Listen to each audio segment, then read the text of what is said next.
All right. And we are live. The last word with LordCognito and Ebontis and that special guest and returning third chair, the legendary Tie Guy Travis. Woo! IGN Fire Chat, you know what I'm saying? Good friend to the campfire. Before I even talk to the homie Ebontis, Travis, what is going on with you, sir? How you been, man? I've been great. McClunky. I'm fresh off of my 300th episode of Fireteam Chat. And, we're now no longer doing that weekly model, but it was awesome. Got to hang out with some old cast members, talk about Destiny, and then I've taken a little bit of break, and here I am talking about Destiny on a Friday again. So I'm really excited about this. It's been too long. Couple weeks, and I start to build up. You need to just gush about. There's a lot of stuff going on with Osiris. There's a whole bunch. We'll get into it, but we're gonna get into it. Talk about. Oh yeah, and of course we got my Osiris. Osiris, yeah, Osiris. Of course we got my homie, the legendary cheater. Always good to see him, my man, Lord Ebontis. What's up, man? That was kind of funny. I don't even know how to follow. I can't follow that. How do you follow that? It's random, but I like that. By the way, that's not even remotely what a cheetah sounds like, but cool. I will pass that one.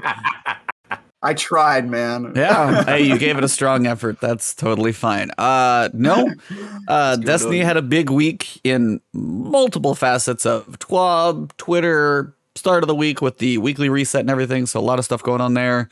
I have not been streaming that much, though, because I have been building a Murphy bed. And if you guys don't know what that is, go look it up. Basically, it's the beds that like fold up. So it's like a cabinet. And it shipped in like this 500-pound crate. And I've been working on that over basically my off time. And yeah, that's probably, if you put together IKEA furniture or anything, it's got nothing on this. This is to a whole other level. This is like 4 pieces, screws. It's got like enough springs to hold the bed that folds. There are more danger warnings. You will lose a finger. This will fall on you and crush you. It's like you should be using 2 people. I'm doing this all by myself. So it's just like, this is one of those things that's been, this is one of those where somebody was like, hey, I'll handyman do it. They would underestimate it, no question. So I've been neck deep in that, but I'm so excited to talk Destiny with you guys because that's pretty much what I've been doing in my off time. So I'm going to send it back to you because we got a 4th person. We got a guest host, but we have our guest of the hour. So Sir Cognito, let's bring him in. Bring him in. All right. Welcome to The Last Word, episode number 156. It's another glorious Friday. We're back in front of the campfire for some more looter shooter discussion. I'm extremely excited about our special guest, so we're going to get right into it. I want to introduce a Lord whose passion for the Destiny franchise, Star Wars, and all things pop culture can only be matched by his rise as an actor and multimedia content creator within the gaming community. Introducing the creator and host of the IG Neil Twitch channel and writer for lordsofgaming.net, the Lord of Anime, Fitness, and Good Vibes, and low-key the most underrated Destiny lore master in the game. Live from Florida and making his debut at the campfire of The Last Word, my man, PrinceDelos, a.k.a. Ty Swinson of lordsofgaming.net. How we doing, sir? Ladies, gentlemen, and NBs, how you living? Cog, man, to have you do an intro for me, it's crazy because finding The Last Word about a year ago now at this time, the first time I listened to you all and to be a guest on the show, incredibly humble experience. Excited to be with everyone around the campfire, get that Destiny talk going. And you give me too much credit and underrated lore master. I appreciate you though. The discuss. Listen, man. One thing I look forward with you is doing we do Lord's Minute on lordsgaming.net. And it's kind of like a one-on-one video series that you've been taking a good part of. And I'm talking, Lord, this man getting into shit, but thesis theories. We getting into it. I'm like, oh, okay, that was a very fun piece to write. That was a great one, the one we did with the Crow. So yeah, I tremendous respect for what you're doing, obviously on the team and then your channel. But it's good to have you at the campfire, man, with the homies and talking Destiny. Got a lot of stuff to talk about, but glad you could make it, man, for sure. No doubt. So E, we're gonna let you set it off, man. You know, some questioning for this gentleman. Yeah, before we get into some of the off Destiny topics and gaming things, got to start out just kind of with the history of your gaming, kind of how long you've been around the block, like what is your seasoned gamer pass, like how veteran are you, like where'd you start, what are your games of favorites over the years? So I started my gaming journey on the Sega Dreamcast. I was a very, very small gamer at the time. My parents got it for me, and the first And game I then you ever grew up. played. Yeah, and then I grew up. The next day, boom. First game I ever played was Sonic Adventure 1. Sonic has a special place in my heart because of it. And the next game was Sonic Adventure 2 after that. And I played that game a lot because the disc tray got stuck to the Dreamcast. My parents weren't going to help me open it back up, so I was just stuck playing Sonic forever. You gonna play Sonic?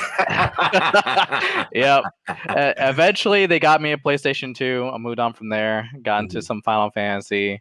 Which one? Which Final Fantasy, sir? I started with Final Fantasy 7. I played that basically only through Midgard. So with the remake happening, I have no idea what's happening after this. Hey, I never went back and finished it. You and I share something. I haven't even seen Midgard yet, so whenever I go play on PS5, I'll get a fresh run too. Yeah, so I'm very excited for that. And the other main game that got me a special love for this weird franchise was Kingdom Hearts. Played Kingdom Hearts on the PlayStation 2. Fell in love with it because I was a huge Disney fan. Disney, the other D. Because at the time, my first trip to Disney was as a Make-A-Wish kid. So Disney was very special place in my heart ever since then. And this weird mesh of Square Enix characters along with Disney, it was the coolest thing ever to me at the time. So I pretty much played all the games after that. Kingdom Hearts 3 is kind of how me and my partner started dating as well, ironically. So it's weird how it's cemented a special place in my life since then. But of course, wanted to Xbox 360. Me and my friends at the time, it was either Halo or Gears all day. Halo or Gears, Halo or Gears. Mass Effect 3 came out, Mass Effect 3 multiplayer, Halo Gears, Halo Gears. Oh, Mass Effect 3 multiplayer was classic. Yeah, we grinded Mass Effect 3 multiplayer a lot. Nice. Then wrap things up with. Do you know the story of Kingdom Hearts? Like, could you explain it to me? So if I give you like this giant whiteboard, I can explain it from you from A to Z what actually happened. But long story short, there's a mouse named Mickey, a dog named Goofy, and Donald. He's a duck. He never heals you. The end. Is Goofy a dog though? Do we know that for sure? I would hope so. I think. What's Pluto then? Pluto is a dog that's less smart. I guess the Neanderthal of dogs. That's very scary. No offense to any Pluto fans out there. A horrifying world that Disney has. Yeah. I mean, maybe if you gave Pluto pants, he would then be smart. He'd be just like Goofy. I'm done with y'all. Wow. Salute to y'all with this Kingdom Hearts, because I will say this: it is a ravenous fan base, and like to Travis's point, like I still don't know what's going on, but it's funny to me because it's like, based on what you're saying, with your history, I can understand, at the time, I guess this marriage of, the Disney property into this, cool franchise and people just going crazy. But yeah, it is a ravenous base, man. I mean, have you seen a lot of this? I mean, I've honestly never touched Kingdom Hearts. I've seen, obviously, like the key sword and stuff. I've seen the art style for it and everything, but it's always like Kingdom Hearts 1, Kingdom Hearts 2.1, 2.5, 2.8. And I'm like, after a while, I'm like, I think I've missed this franchise. So I will leave it to those who are neck deep in it, and you guys can enjoy. Not saying it's bad. I'm a casual Kingdom Hearts fan, but I have no idea what's going on in the story, even though I've played them all. And I think most fans are probably like me. And I would say the fans make the Destiny community look mild and mellow about their game. Like, you're right, Dog. They're psychotic about that franchise. It's ravenous. I want to shout who's on the team from LogNet, Macho. Hector, he's hardcore Kingdom Hearts, obviously addict. But what's funny, I give Addict credit. Like, he admits, he's like, yeah, the story's convoluted. You think? Of course it is. Very convoluted. No way. And the way that they ended the third game was also a convoluted mess. And lastly, for Kingdom Hearts, it's funny that I actually don't like the main character all that much. Sora? I've been a Riku guy from day one. And the fact that in that game, they're like, yeah, Riku is actually supposed to be the Keyblade Master, but Sora, it just made me more mad. And then ever since then, I was waiting for the chance to play Riku without using a Game Shark. Shout out to Game Shark in the PlayStation 2 days. Shout out to Game Shark, man. And then they So- gave Shout you out to that. Game Genie on NES. Yeah, remember that? Remember that? I was like, that's old. Mm-hmm. And then they would just give you these like little tastes, except for two of the handheld games, the Chain of Memories, and then 3D Drop Distance, where you could get a good amount of Riku gameplay, but they would just give you that taste, and I was like, just give me the whole cake. Yes, let's do it. Get him his own series. Let's go.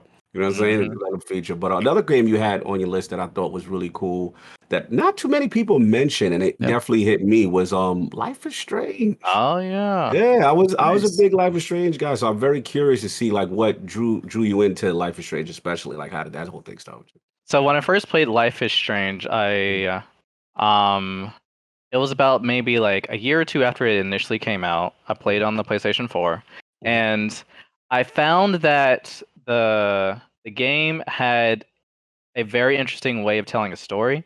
Yes. Me as an empath, I really gravitate to stories that can use emotion in a great and tasteful way to make the audience feel something. Yes. And with Life is Strange, I felt they really did a great job on giving you enough sense of control on where the story is going from point A to point B. And they had a wonderful core of characters with Max and Chloe. That was like the ride or die from day one. Yes. Great story. Yeah. And so after I finished it, it was I think it was the first game that after I finished it, I just had to sit there and just cry because it made me feel something in a way that a video game hadn't done before. And then with the next game, I have those as my top two in the series so far, Life is Strange Before the Storm. We go into Chloe's backstory. And what was going on? You have to see how she ended up where she is as basically a teen suffering from trauma and raging out against the world. It made me even more torn up because in Life is Strange, in my head canon, like Max and Chloe, they're like this. They're going out, relationship, in love 100%.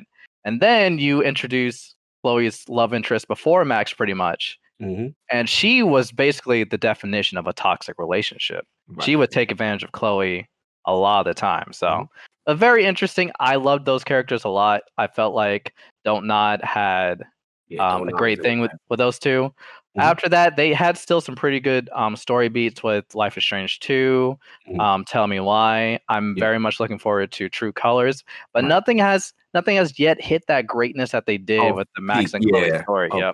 And for those who haven't played, I know we kind of got deep, but for those who haven't played it, it's first of all, the music is very well done. Oh, the soundtrack is banging. Like original opening 5 minutes. I was like, I'm in there. The music is amazing, and I admit there were about 3 or 4 key. It's kind of like E and Travis. It's kind of like they took Telltale's formula and just blew it up and made it so much better. And it's just more context, and you really have emotional connections with the characters. And I remember, not to spoil, but I knew the game was real when the very first scene that led up to a major scene that depending on what you did, a character was very suicidal. And if you didn't remember key things to try to help this character, this character will lose their life. It was very, you know what I'm talking about. That's when I was like, yo, it made me feel bad that I wasn't paying attention to the game for certain It's like, things. wake up.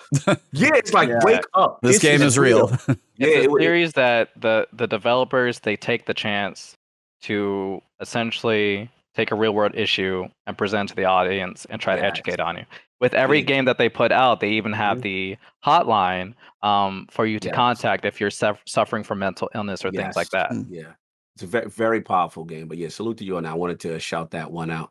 But Trav, man, any questions for the Prince? Yeah, well, I've played all of Life is Strange games, and they're awesome. Salute. I played all the games. Come on, it's what he does. Just all of them. Hard drive. Really, those hard drives. I mean, come on, 36 terabytes of games. My bad. Yeah, I've played them all. I think they're good. I have some notes about some of the decisions that they make in that game, but we'll talk about that later because they're kind of spoilers. Yeah. But yeah, Mike, I guess my question is, how did you become exposed to Bungie, or I guess the path that led you to Destiny? Because so far you've not really mentioned any games that are close to what Destiny is. So I'm wondering how you got your foot in the door there. Right. So I've always liked RPGs and things of that nature. Aside from my friend group, they really gravitate a lot of the shooters. Besides Mass Effect, Mass Effect was the closest thing that had a lot of heavy RPG elements, and of course we played Halo, Bungie's previous glory days. I started out with Halo 2 into Halo 3. I played a little bit Halo 2, and then really got into Halo 3 with my friends. And for how I got into Destiny, for Destiny 1, we were at a random convention and we had played the beta that they had. They had a game room set up to where they had a beta available for anyone to play, and everyone's like, "Yo, we should get this." And they were talking about like, who's gonna be which class, and I was deciding between either the hunter or the warlock at the time. But then my friend was like, "Oh, yo, I'm gonna be hunter, so you gotta be warlock." I was like, "Well, You all got right, that's fine." Gotta You be know, space warlock. magic. I was kind of getting like the Force vibes with Star Wars and things like that, so I'm fine with warlock. So we played Destiny together, played it through the campaign, and after that, they pretty much fell off and went on to the next game. And I was by myself, and I was like, "All right, I guess this is it." So before first raid VoG even came out, I was like, "All right, we're done." We did not look back. Destiny 2 comes around.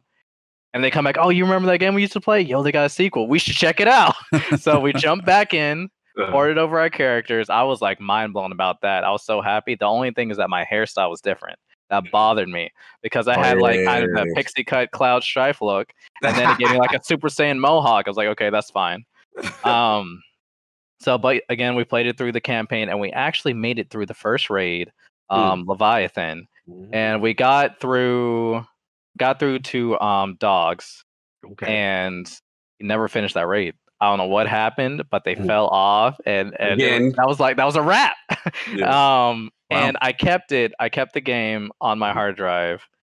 It will be like years later when Forsaken came out. I personally jumped back in by myself, beat Forsaken, played it a little bit, but at the time I didn't put myself out there, try to connect with other gamers because I wasn't really close to my childhood friends anymore, so I didn't really have anyone I was playing with. So I put the game back on the shelf, went off to other things. It wouldn't be until like COVID hit, nothing to do, time on time, that I was like, let me boot up Destiny, see what's happening. So I booted it up, Season of Arrivals, and Season of Arrivals, and something about it just hooked me in, and I said, I'm committed this time, no matter what. Went on Reddit, joined the clan. Nice. Been in there ever since. Nice. The Arrivals. That's what's up. So out of curiosity, I was gonna say, as you've had this like sporadic taste of Destiny, just like little sampling through the years, how, because you did D1, fell off, didn't experience Taken King, so you haven't heard these like fantastic moment 1. D2, not the best moment for Destiny. You did see Forsaken, and then Beyond Light hit. Where do you feel Beyond Light? How did that hit for you? Because it's been kind of mixed as we all keep talking about all this stuff more and more, where expansions fall. Right. Where is Beyond Light? Where is this year for you? But specifically Beyond Light, we'll get into the seasons as we get closer, but how did your Arrivals came in, Beyond Light hit? Were you like, sweet, this is amazing, or where you at? Right. So I had time to get myself caught up on a pretty comprehensive footnote for the lore so far. Shout out to Bife. Watched a lot of his videos. Played, of course. Played Warmind and Curse of Osiris before it went to the vault. And as things were developing the season and the pyramids were showing up, I was excited. I was like, oh, like the darkness is here. And sunsetting was coming into being, and I wasn't as attached at the time, so I wasn't as mad about it. Because I didn't have a lot of this year 1, year 2 stuff that I liked that was going to get sunset. And then when Beyond Light hit, most of the stuff that I was still using was say from Sunsetting. I played through Beyond Light story. I thought Stasis itself was very interesting. From the supers and subclasses I had gotten used to, I enjoyed it from a narrative perspective a lot. That's what had me sunk in at first. I thought Aramis was an intriguing character, and then when the story was over, I kind of felt like some people have already complained about that. I was expecting something bigger to happen as the domos are being set up for the darkness to Buddy, hit our Travis is system. smiling. Travis smiling. He reviewed Beyond Light, so he's definitely nodding his head with all of And I this. you're stand saying. by He's my like, review. check, Yep, check, this check. is his review. Yep. Continue. And so continue. yeah, it was this again. It was like kind of this weird disconnect of where we were told to be looking one way, but we were essentially being taken almost in another way. Like, sure, we commune with the darkness and we started using the darkness subclass. But like ever since then, the darkness has been kind of on the sideline. So Europa itself, I love the planet. It's beautiful. Mhm. Kind of wish we had some Gambit maps or some PvP maps, but that's okay. Oh yeah. That's a whole The main podcast. story of Destiny has always been the side story of Destiny. Yeah. Like it's never the main thing. Like in Beyond Light, they're like, oh yeah, this is all about Aramis, and then you're like, oh, by the way, you're becoming best friends with the darkness, and there's huge implications of that. But we'll talk about that later. Right. Yeah. We'll And they get never to it did. later. Don't be bad. Don't We'll use see. those powers. If Don't you be if you evil. would. Oh yeah. Remember that? Remember Zavala? So please Effectively- don't use the darkness. Thanks. Effective immediately. We're gonna put a ban on that. I'm gonna write a sternly worded letter about you. There it is. You decide to use the darkness. Ghost is gonna go ask. It's gonna the go in your manager. file. Yeah. You're gonna demerit. Yeah. No, I feel you, man. But yeah, no, I hear what you're saying, and that it's a good point. In reference to sometimes, Destiny starting with that, the one that they promote, the marketed story, right? Versus, saying what actually happens when you dig deep into the end game and stuff like that. But it's interesting because I guess like you said, you had this like going in, Right. come Yeah, back. I was in and out there for a Oh. second. No doubt, no doubt. So what would you say? Because you did mention Forsaken, right? And what out of what you were in and available for, what were, in your opinion, like peak moments for Destiny? Because like I said, you've been in and out kind of. So I'm just curious for you, which was like, yo, this was a moment. Like what was peak Destiny for you based on your experience? Let's see. Peak Destiny for me. I guess coming in of being someone that was only partaking partially and then leaving. What got me to come back into Forsaken, of course, was that initial cinematic of Forsaken and seeing Cade taking a bullet, and I was like, they didn't really just kill Cade, did they? So I was like, I gotta find out. So I played it. I was like, oh, they did that. They did that. You did play Forsaken? I thought did. you played D1 vanilla, D2 vanilla, and then didn't hop back on until Arrivals. Is that? No, am I hopped back misunderstanding on. that? I hopped back on in for Forsaken. I played through the campaign of Forsaken. Then I Oh, I hopped back see. out. Didn't even Gotcha. see. So, yeah, continue. Yep. No. Before he continues, I have to tease E a little bit here. I find it interesting, right? That when you hopped out, you hopped back into Forsaken because of the marketing of Cade's death. So I just found it interesting because this has been a point of contention at some point. I shouldn't even say a point of contention because I do agree with E, but what E really can't stand that they did that, like Fritz, but E cannot stand that they killed him, that he wanted that to be revealed in the Right. story naturally, right? And I feel him, right? But I always felt that the marketing team, and Trav, you tell me if you agree, like push that to sell that expansion to get you to feel away. Did, yeah. Right. And I know that, but it's just funny to me for Prince who went away. And the reason he came back is because he had to know who did this to his man. Continue, Prince. Continue. Yeah, I I understand. didn't even defend his myself point. over here. It's fine. Keep going. I understand his feeling because, like, now being on the inside, I'll be pretty upset too if we get like this big reveal spoiled in the cinematic trailer before actually experiencing in the story. But I have to give it to the marketing team because they got me with that. Even if it was only for a little bit, they got me to come in. I swear to and, God, if they kill Ikora in a did. cinematic for Witch Queen, I'm gonna be livid. That's all I gotta say. E. Like, Cade had to die so that the Destiny community could live. He sacrificed. All right, Obi Yoda. Oh man. True, it's true. So yeah, I agree. It was totally a marketing ploy, but it worked. And was it worth it? Right? If Destiny was not headed in the right direction, hot on the heels of Curse of Osiris and some of the other stuff that came out after Vanilla. So is it worth it to kill off a beloved character so that the community could come back in force? Which it did, and it rebounded with Forsaken expansion. And maybe it wouldn't have had that chance if they didn't have such a provocative like tagline of like "Get revenge, revenge this character that you really love." So absolutely, continue, Prince. You were saying. But yeah, so that had got me into Forsaken. Playing through the story. Let's see, peak moments. So starting off coming into Destiny 2, because that's what I remember the most. I barely remember my time with Destiny 1. Destiny 2, the opening mission on the Fall of the Tower, I thought that was really, really cool. Really cool, strong first mission to start out.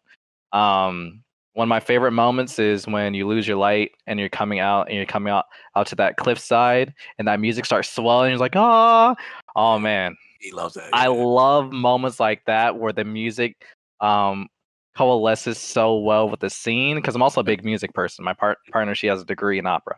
Wow. So that was also very well done. I think everybody has an attachment to that moment because it was so different from anything that Destiny had done up until that point. It was like a really, really slow, intentionally slow, emotional storytelling. I remember, so the first time I played that was in a hotel because I was doing the on-site review for Destiny 2, and it was a whole bunch of other journalists who were seeing it like, a month before it would come out. And that night that we got there, they're like, all right, you're only going to have enough time to play the first 2 missions and then we'll pick up tomorrow. And so we all played that. And I remember afterward, everybody like went into the halls and was just like, this is going to be awesome. Like this game is great. Like already it was just such a great first impression. I think I slept like 2 hours that night because I was just like eyes wide open, so excited to play more. Right. And I really liked, as you went along the way, how they did with you gaining your light back with going to the Shards of the Traveler and having those story beats in that constellation hologram type form. It definitely had me glued to such an interesting way of telling a big important narrative beat of kind of the history of the light as it's gone through the years of Destiny. After that, the kind of get the band back together type of beat was interesting. Ikora was something that kind of stuck with me for a while because she was a woman who basically had lost her faith. And the way that her journey went from coming back to helping at the end, I thought was very well done. Powerful storytelling. I can't say that I enjoyed Zavala's part too much. I've always had a love-hate relationship with Zavala to begin with. So I'm sorry to say I didn't really I was like, all right, moving on. Next. And then of course Cade's was fun. And yeah, and I really much enjoyed seeing them without the light coming back as we were retaking the tower, retaking the Traveler at the end. That was a very, very cool moment, leading the charge. That's probably the last like high point for me in the base campaign. The fight with Gaul was something. I wasn't the payoff I was expecting. And yeah, for the rest of, I didn't really have any big high points until I essentially got back into the game, got to doing my first raid, experiencing some other story beats.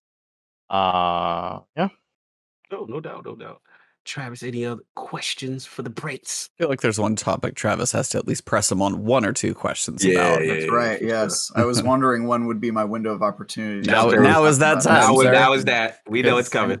I noticed a little helmet behind your head. Oh, this little thing over here? That's not from Destiny, is it? Where could it be? That's the new Warlock helmet. You didn't know about that? Okay, first of all, that would definitely week. be a Titan helmet. Yeah. 100%. I think we all know that. Star Wars. Let's talk nerdy to me. Yeah. as Go ahead. people with a keen eye might know. Yeah, that's the Mandalorian helmet. I got a clone trooper helmet on my beanie here with the Ahsoka colors. We also got some matching children in the back. I think. Yeah. There you go. That's amazing. But yeah, I'm a huge Star Wars fan. Ever since I was little, I like swords, and Star Wars was like, yo, I actually need to like laser swords. They just made swords better. So that Nerds have been gravi- trying to build them in real life ever since. The first Star Wars movie I ever watched was actually A New Hope. I watched the original trilogy, then I moved to the prequels, even though the prequels were coming around when I was still little. But I started with the okay. original, went to the prequels, and So are then you someone who likes the prequels because they came out when you were Good coming question. up? Or Yeah, very good question. this is a very interesting dynamic in the community. Because he was born after Return of the Jedi, he probably really likes that movie because he doesn't find the Ewoks to be weird. But people who were watching Star Wars before Return of the Jedi think the Ewoks ruin Return of the Jedi. So Gotcha. I'm on Interesting. that team. I'm on the team Interesting.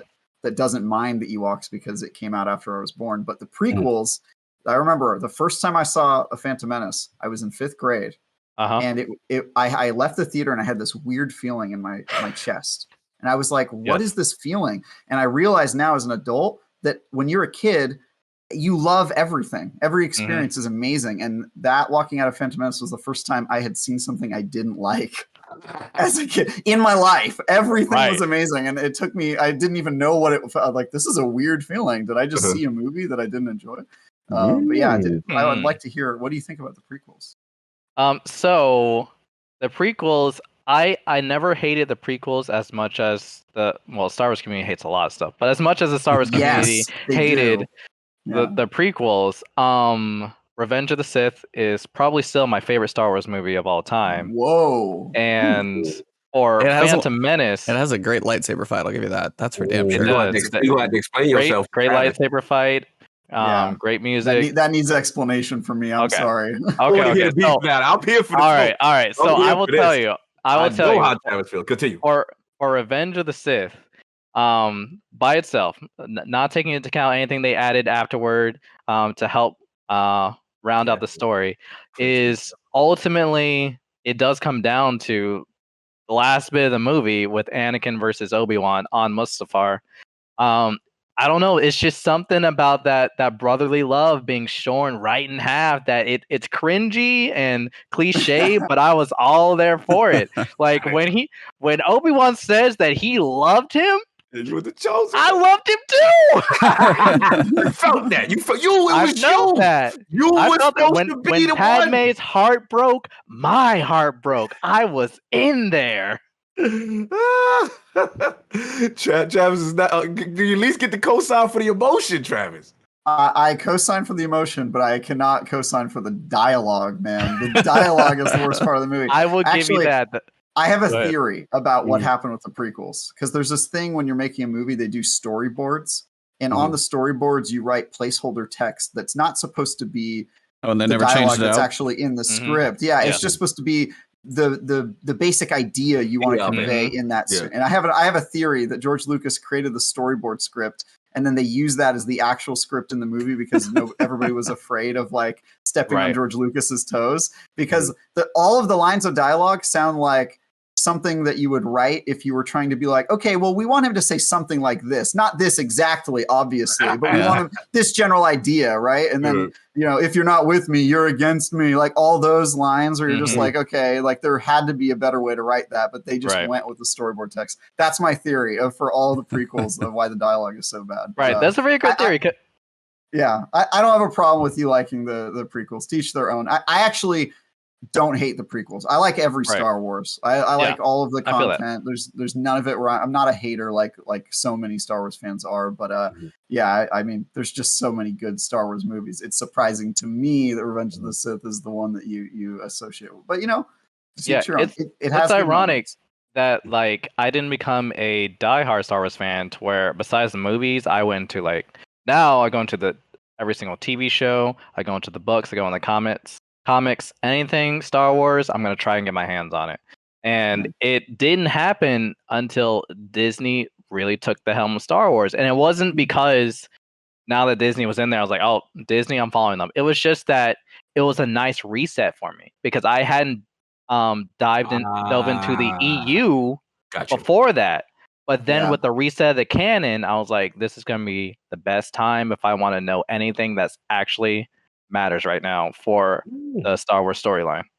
Yeah, no, I was one of the guys who kept up with the old canon, and it got out of control because Lucas would sell the rights to make Star Wars content to anyone with 2 nickels to rub together, and it just was out of control. There was like, Palpatine came back 7 times, and I think Wicket the Ewok killed him one of those times. Like just ridiculous crap. We were like, what the hell's going on? And so I sort of gave up on it. But when Disney acquired it and they said everything's uncanonized, I was like, thank God, because as a Star Wars fan, it really, you need to control your IP, and I just Lucas was a terrible custodian of the Star Wars IP, so I definitely empathize with that. I always take that line that for Rise of the Skywalker, I know it had very interesting final villain, but it was a nice nod that somehow Palpatine's back, because that was the story of every time for the old canon, Palpatine would come back through cloning or some means. Yep, and now I remember the old wiki for for Palpatine's page. It used to say like the years that he was alive to the years he died, and then there was like another set of brackets under that, and then another and another and another. Like he was alive from this year to this year, and then also I was just like, I hate this. And now on the Star Wars wiki, I'm sure they're gonna have to add it back if he was ever really dead. I mean, I don't remember for you, Travis, but I'll also say that for Star Wars, my favorite Star Wars character of all time is Ahsoka Tano. I think that's Teddy's as well. It's a good choice. It was yours, Good Travis. choice. I think mine's Yoda. Yeah, I think I've asked you We have that. a lot in common. Old people. Nobody understands us. We're weak. Speaking weird dialects, good stuff, right? Yeah. Can't form a language super well. Well, speaking of keeping your IP in control, there's this franchise that we've been a hold of for a few years now, and they've actually got a job that does this now. We're going to roll into the Destiny stuff right now, and that's the worst segue ever. Please do. Good segue. They literally posted a job for Destiny Historian. You guys see that posting? I did. Yeah, so I didn't even read through it. You did? Nice.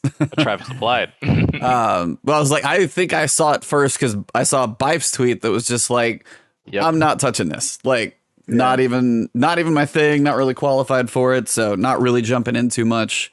Read us the job description.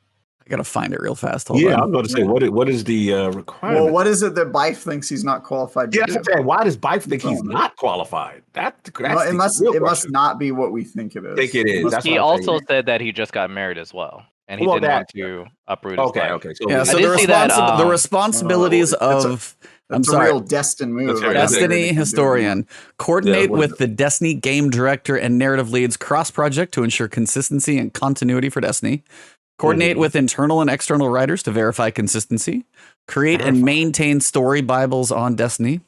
Work with the creative teams to manage all the logistical aspects of coordinating Destiny and ensuring final products are consistent with the product standards. Establish style guides and specs required to define and document the narrative direction of the project. Generate and maintain story treatments, character bios, environmental guides, casting documents, and other supporting narrative documentation. Maintain character and world consistency across all storytelling channels cross-project. Review all game scripts, reads them for content and continuity, and offer suggestions and feedback when necessary. Prepare reference materials for external partners. Work with production to manage schedules. Support larger franchises, same stuff. But I mean, it's basically keeping the continuity of the franchise. Continuity. Yeah, that's like a showrunner at Hollywood or something like that. Yeah. So I think like half of those things sounded like stuff that Bife would do, like consistency and knowing like all the different threads. But the other stuff about like managing style guides and casting notes, Bife is the guy explaining it to you. Bife is the guy giving you the extended cliff notes to give you without the full reading, like giving you more detail, understanding the story. He's not the one writing it. Yeah, that's in right. the back end. Yeah. So I there's did a lot see to it. that Evan F applied for it. I literally Oh. tagged him in the tweet. I was like, you could go for it because he's good at Ooh. retrospective. I guess it'd be good to kind of putting some of that stuff together. Yes. But when we had him on the show, his was just as much retrospective of gameplay. Mylan would have been another one, I'm sure. So Mylan's another one. yeah, so it's like I'll be curious to see who's got like the combination of skill sets who ends up coming to that one. It could be somebody we don't even know, but I think it probably will be. It'll probably be someone we don't know. Yeah, it'll probably be somebody who's like been a showrunner for like a brand before, or like managed some sort of like interesting. I wonder with the reporting, because like structurally, like who they report to. Because didn't we remember when Luke and Mark Noseworthy, didn't they get elevated to kind of like Destiny? I forgot the exact title, but they're like Destiny executives at this point. They're above game director. Yeah, like they're above now. But it also was, if I remember, something like the context of like where the story is going for, like full ownership of the narrative. Yeah, basically of the IP almost. They're above. Yes, like they own the yes. They're like the managers of the IP for possible TV shows and movies and other crap that we wonder that's going to happen about. But the game directors themselves, that was like Justin Truman and a couple other people that like seem to have taken their place underneath that helm. Hold on. Dado got a S tier comment. All right, guys, you convinced me. I'll apply. I'm just going to make the Warlocks the most advanced class and have Osiris start a giant civil guardian war as intended. I mean, I don't see anything wrong with that. It could happen anyway. I don't even know if you'll have to kick that one off. We'll get to that. They have my support. Yes. There was one other thing before we actually get to the events of the week. DMG, community managers, I will say, have not an easy job. So I will definitely give them all the props on that one. Do they handle everything perfect? No, but they tend to do a pretty good job over at Bungie. And I will say this week was a perfect way that one was handled because it all came down to the way somebody got banned and basically his reaction to it. And I don't know if some of you guys know how it went down. I'm literally looking for the tweet right now. Somebody tweeted out and said, "Hey, I got banned. What the hell's kind of going on?" Was the gist of it. And I'm trying to find it real quick. And he replied back saying, "Hey, let us look into it, see what's going on." And then finally, when he got back to him, here it is. Just got banned in D2 for the second time. Not a good sign. With no explanation. This is kind of ridiculous. I'd like some people at Bungie to look into this. There's no way I get banned when I see mad cheaters play for months. Tags Cosmo and DMG. DMG tag replies, "Bans are not issued without reason. The team has validated this action multiple times thanks to anti-cheat detection and investigation. For additional information, I recommend reading our account restrictions and banning policies." He replied, "I'd like to see proof of what I was doing that resulted in this ban because as of right now, this is BS." And then DMG replied, "Follow-up. Took some time to triple check with the security team. We have detected 2 accounts under your ownership using cheat suites while playing Destiny 2 and have banned 4 accounts total, including ban evasion. This is our final communication on this matter." Period. Damn. I was like, but that's like the most professional way to smack somebody upside the head. It was kind of beautiful. So I wanted to shout that out. Audacity to go to DMG knowing he got a rap sheet. Knowing he is loose in these cheating streets, he got the nerve to be like, "This is BS and I need proof of what." Wow. See, what I heard some people talking about think he may have had alternate accounts, but they know MAC IPs, they know IP addresses, all that stuff. So they know the same. Well, these are linked. Like you may have, and he's a content creator with like 100,000 subs or something like that. He's not a small guy, and now banned. Oh yeah, he's a content creator. He's he no longer shows before too. Yeah, so it's like I don't know all the details. He literally took all the links off his Twitter. So yep, I will be curious if anything comes out of that. But they have their research and their security, so they found something. They call my man. He got the rap sheet. He out here. That's how they do it, Ebontis. Con man. People forget the con stands for confidence. You have the confidence to be like, "I'm not doing anything wrong." The same thing happened. You guys remember that the guy who caught plagiarizing at IGN? Yes. Yeah. After he got caught, he posted like, "Read all my reviews." People did. And they read his reviews. Like, "Oh, by the way." Yeah, that's what they do. They Yeah. hope they think it can't occur to them that they'll ever get caught if they're just Yeah, that's what it confident is. about it. You're right. You're Yeah. absolutely right, Charlie. It's the confidence. It's the Mhm. they've been so used to getting away with it, but it's just so brazen, Travis. Like, Yeah, like how? it Like, is. it's one thing to complain and you're going to customer support on the side, but you're publicly going to Twitter and DMG and Dylan publicly like, yo, and prove to me that's next level, though. DMG Wow. gave him a chance to save face, fall but he back. just kept coming. Yeah, so they pulled out the record, they pulled out the offenses, the misdemeanors, the felonies. Damn. Mhm. Good on them. Good on them for finally. Yeah. Yeah, send me that taking tweet. I will steps. read that. Oh, it's He's gonna it's sip that tea during this Yo, podcast. sip the And sip tea. I that hope you know piping who hot it is. tea. Ooh. too funny. He got bossed out back into a small country by the raid boss DMG Kell of community manager. Chat he is thought he on was too fire big. in here. Language. Yeah, he thought he was too big. Mhm. That's crazy. Yeah, send me that. You can get a chance. That's It's already crazy. there. All right, nice. Appreciate it. So yeah, I just wanted to call those couple things out because every so often, like something like a Destiny historian, like no other game's going to have that, and just the fact that this IP and franchise has even gotten to a point where we actually need one of those is kind of interesting. But then on the other side, to see some unintelligent person try and come at them like this, and like they've got all the, we know Destiny and Bungie has their data, so of course they're going to know if you messed up, and they called him straight on it. So I just thought that was pretty good. But that kind of covers a little bit historic. Now we come to Tuesday.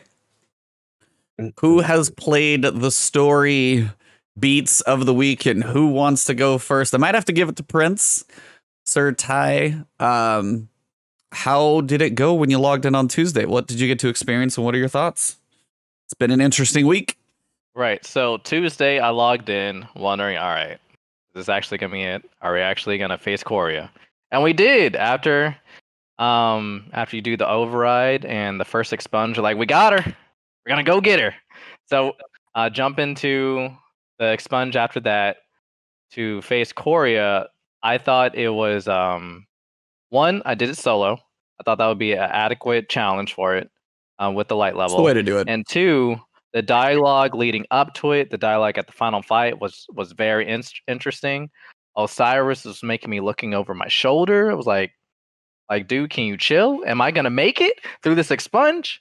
And then Yo. at the end, when you have Mithrax, Ikora, and Saint 14 in your ear, like cheering you on, that couch gaming, like, oh, you got this, and I was just like, yo, Osiris, you gonna believe in me too?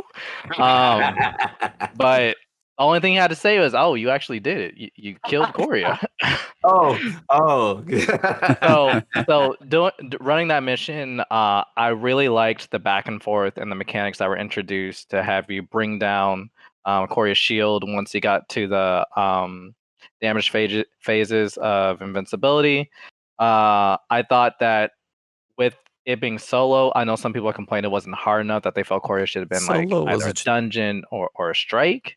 And which I can see that. I can also see it was an okay enough challenge doing it solo. I was in the mindset enough to where I felt like there was at least a little bit of payoff. Like I felt like I did something when Quria was killed. And the wrap up afterward with coming to talking and the toast, the good jobs, the lore tab opening up, that the endless night is starting to dissipate a little bit. People are happier. There's going to be a celebration, and all except for pretty much Lakshmi was like, job well done, Guardian. See you next time. But Lakshmi was like, congratulations, no hard feelings, but this isn't over. And I was just like, okay, Lakshmi. So Lakshmi is not letting anything go. The device of her future vision, she sees a storm that is still coming. This is just the calm, she said, before the storm. And then when we got the trailer or that Solstice is coming, I was like, oh, well, I guess we'll wait for that. I guess that'll be hopefully a big payoff in the epilogue at the end of the season. But overall, I enjoyed this week's story beat for the most part. I felt like it was a good culmination for the Endless Night. Essentially getting to enjoy a little bit in a victory, have a respite of everyone being able to come together finally. I noticed that Saint and Mithrax, they were getting along well. They were joking now, which is a contrast from the tensions that they had a couple weeks ago. So I enjoyed that as well. No doubt. Travis, what about you? How you been this week? Yeah, man. That Osiris sus, man. He's so there's that moment, I think it's I during know which one. During the Expunge. I where know he which says one. like where he Bro, says gave me during chills. Expunge where he I goes, know which one. I underestimated you. I will not do that Won't again. that And again. you're That just gave like, me chills, bro. you're like, dude, at this point, this isn't even Osiris talking to us. Right. Like, it's so Facts. obviously Savathun, and it's Facts. crazy. I think somebody else was posting. I don't know if this is a new thing or maybe just something we notice now because everybody's paranoid, but Osiris has like black veins on his head. Have you guys seen that? No, When you I look have at him? not. Yeah, he's No. got somebody posted the screenshot of that, but he's got Ooh. like it looks like he's like corrupted on his face. Interesting. But yeah, dude, there's something's coming. There's gonna be I still hate Lakshmi. She kind of like left with her tail between her legs, but I hate her and want her to go away. But yeah, dude, it was a good week in Destiny. I really like the model they're doing where they bring stuff out slowly. Do I like doing Expunge every week? No. Do I like doing the override event as often as I've had to do it? Absolutely not. There's that challenge where I have to do 20 corrupted chests. No, thank you. But other than that, it's. I think the story is stronger than it's ever been, week to week. Like what we're getting and what they're setting up, and how it feels like stuff is actually happening, and it's awesome. It's also just great to be able to log on to Destiny and play a little bit, but not have to make it your entire life. Which we were forced to do when they only did one expansion per year. It's just like, all right, clear out a month and a half, 2 months, because Destiny is the only thing you're going to get to do. And now it feels like it's more manageable. I can play other games and then log on to Destiny every week during reset and do all the stuff. And then after that, I can just go back to Crucible if I my home, my warm and fuzzy Crucible, and then play other games when I need to. So it's good, man. I'm pretty happy with the state of Destiny. Also, that stasis nerf. I know you guys have probably talked about it on the show, but I've not really gotten to talk about it since it happened. And how you feeling? That's changed the game, man. I mean, you don't really see stasis in Crucible anymore. So it's interesting, at least on console. I don't know if that's true on PC. It's definitely much lighter, for sure. What about you, Sir Osiris? I gotta know, how you feeling, man? How's this week? Dude, are you ready to say goodbye to your Warlock?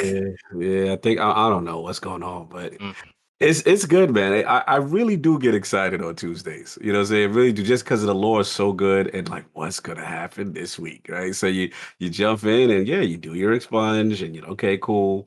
I mean you do your override and then okay, cool. You go to Expunge and like Travis nailed it. Like I'm descending down Expunge and I'm hearing Osiris talk and he's just like, yeah, you did all these great things, and I've underestimated you, Guardian. I never will again. And I'm just like, whoa, bro, come on. Like this is really chilling. Then you couple that, it was a little like tension because you listen to that, and then you're seeing the text of whoever the hell that is, Savathun Quarry. I already see your grave. You're getting all this like negative energy, future telling energy while you're doing this.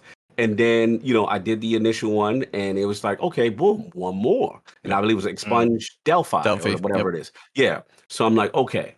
Now I see shout out to Tassie. I know like he's not a fan of the Quria fight. Like he's really not a fan of it.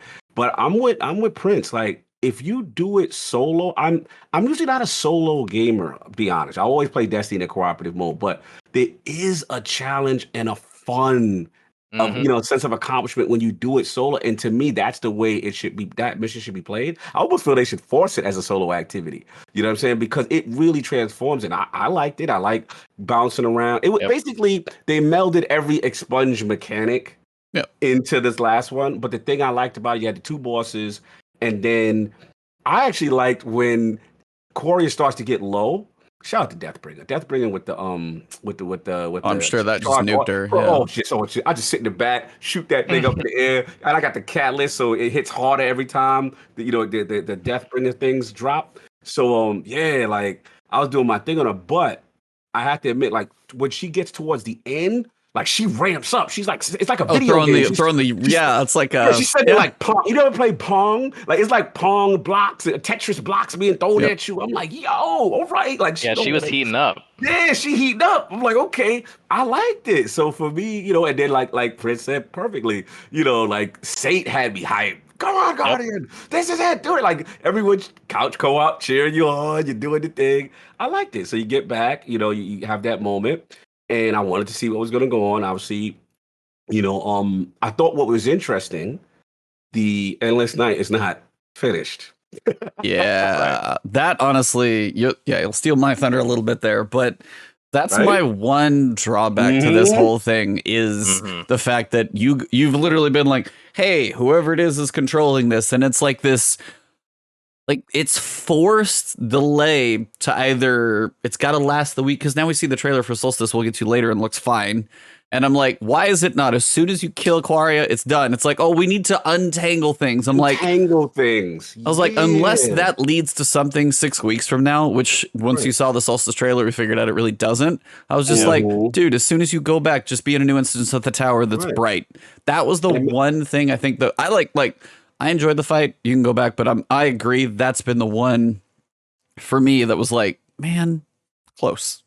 Cool. Anyways, you can keep going. Yeah, no, that was my thought process. But also, like my new thing is I screenshot every time Ikora is like, yeah, now we're gonna give all the data to Osiris. And I'm like, girl, when are you going to stop giving? This man is clearly the problem. And you go, this thing is not solved. And, let's get all our top secret books and give that to her and all the data. And I'm like,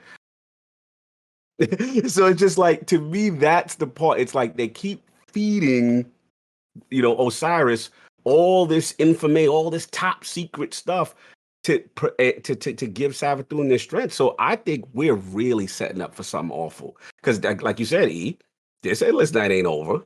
You know what I'm saying? It's still going on. They've stopped Quria, and I think it's more of a the vibe I get is Savathun is testing, right? And was definitely underestimated that we'd be able to stop the first snare or trap with this thing.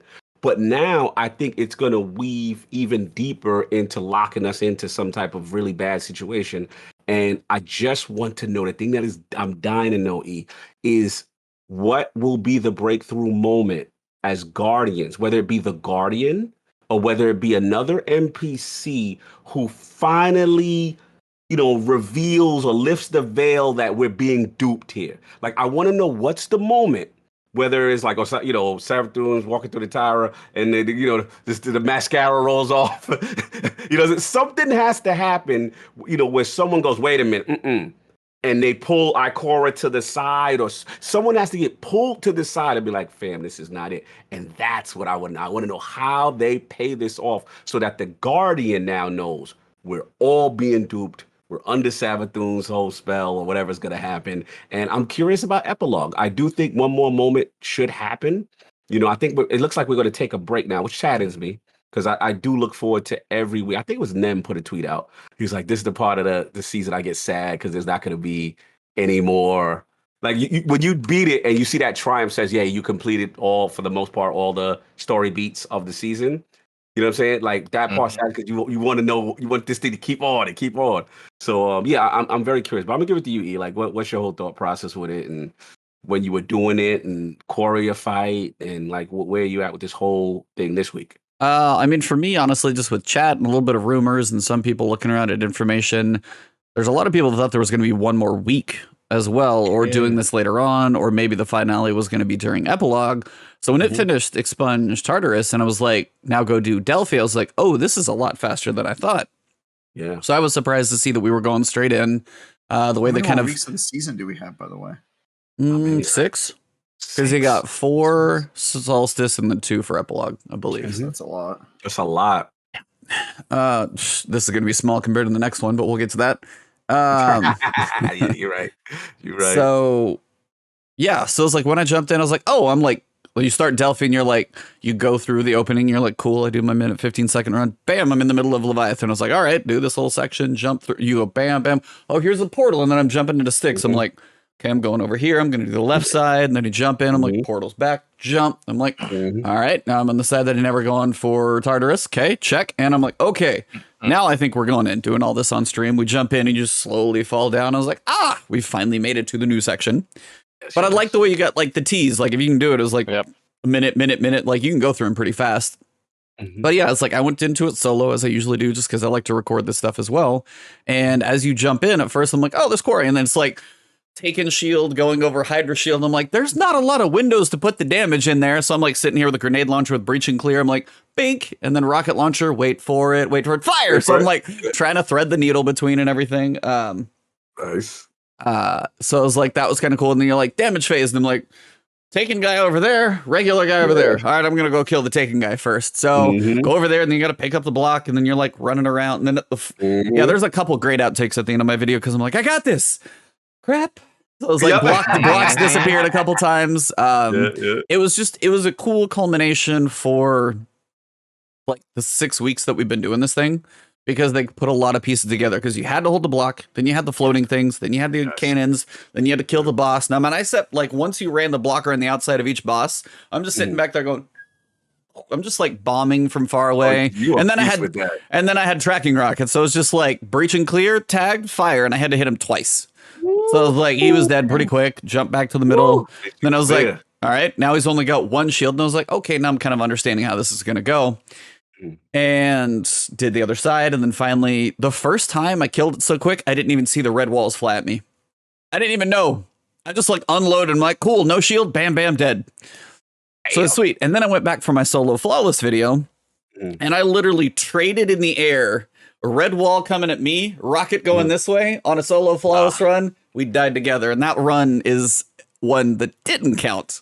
So I did get to experience the red walls, and I was like no. So I opened the chest and I was like, it's like, we're running back. So I had to go again. And then I was like, kind of run through, shoot a rocket, and then dive off to the side, then run through, shoot a rocket, and dive off to the other side. And it was like, you could see, because it's just throwing like waves at you. And I'm just sitting off to the side, like underneath. I'm kind of trying to stay out of the way. And I was like, okay, so I got to basically shoot and run. So figured that out finally. But it was actually cool to see. Like when you're like, okay, no shield, this shouldn't be that big of a deal. And after the first try, I had no idea it was coming. So I was like, cool, I just get to unload. And I just kind of stood there and was like, so this is what you want to, holy, like, so I didn't see it coming. So yeah, so it's like, I was not prepared. But yeah, it was just, I thought the culmination was cool. And then you get back to the tower and it's still dark and I was pissed. So it's like, for me, that's like, it was such a build up to be like, we're not done. I'm like, yeah. Such a close moment, because like you go back, you talk to him, you do all the story, like you guys have covered all those beats for me, and it was just the fact that the night was still there, and I was like, if this isn't part of the epilogue thing, and then you get to see they're like unwinding it, and I'm like, okay, fine, this is going to be epilogue, it's going to be night for a while, we'll finally get to some culminating event that happens, and then I see the Solstice trailer the next day, which we'll get to a bit later, and I was like, oh, it looks bright, and I'm like, that's next week, so why don't you do it now? So that was my only takeaway. So you were really angry. I just didn't like that. Should have been the payoff for me to go through and finally kill it over. I mean, the endless night to me. Yes, the tower is a public area, so if they do it for you, they'd have to do it for the entire game. So then my question is, of the two philosophies, doing it right away and then having the people who haven't done the mission yet log in and possibly get spoiled that this is the week, or just wait until Tuesday and then do it then and kind of let everybody have a chance to catch up. Like which of those do you prefer? Because it sounds like your issue is that you want it to be like when the last word was finally beaten as a raid and like everyone got to know when it ended at the same time. You think it should be like that for more events where it's like real time? I mean, honestly, it's like when the last wish was beaten, that was cool to see the world thing, but I mean, they do instancing all the time. So it's like, for me, if I log into the tower, I should see a daylight tower. And if somebody who hasn't beat it yet, they still see a night tower. And they could probably do that just as what you're looking at is almost a skybox. That wouldn't be hard to pick between them. So that's for me is like, if I've gone through and beaten it, I don't know. That was just my little thing. I was like, that just felt like a missed moment, I guess, to like have the light come back after we've killed Quaria for the seasonal event. And I guess I was like, okay, maybe I was kind of on board until I saw the Solstice trailer. And if it's just I have to wait a week, it feels kind of empty then. If it was part of epilogue and some Savathun reveal and be like, oh, here's the endless night, but Savathun's like, sitting behind Osiris's face or something like that, being like, sweet, cool, that's amazing, way to hold on to it. But if it's just like we have to get through the week, it felt like it could have been now. That was, I guess, more than anything for me. What's your Prince? A possible alternative they could have done, because like Travis said, it really would have been like an instance issue for a solo player to experience Endless Night dissipating. They could have possibly used the Elixir camp for that. You could have loaded back in with your band of friends congratulating you as the Endless Night is lifting, because that's also a space that we see outside where the night is very clear and stark there. So if they had it dissipating into daylight there, right, it could have been giving that kind of immersion solo player feel. That's where you're going. Yeah, I mean, it's funny. He was very angry about that. I was surprised. I don't know.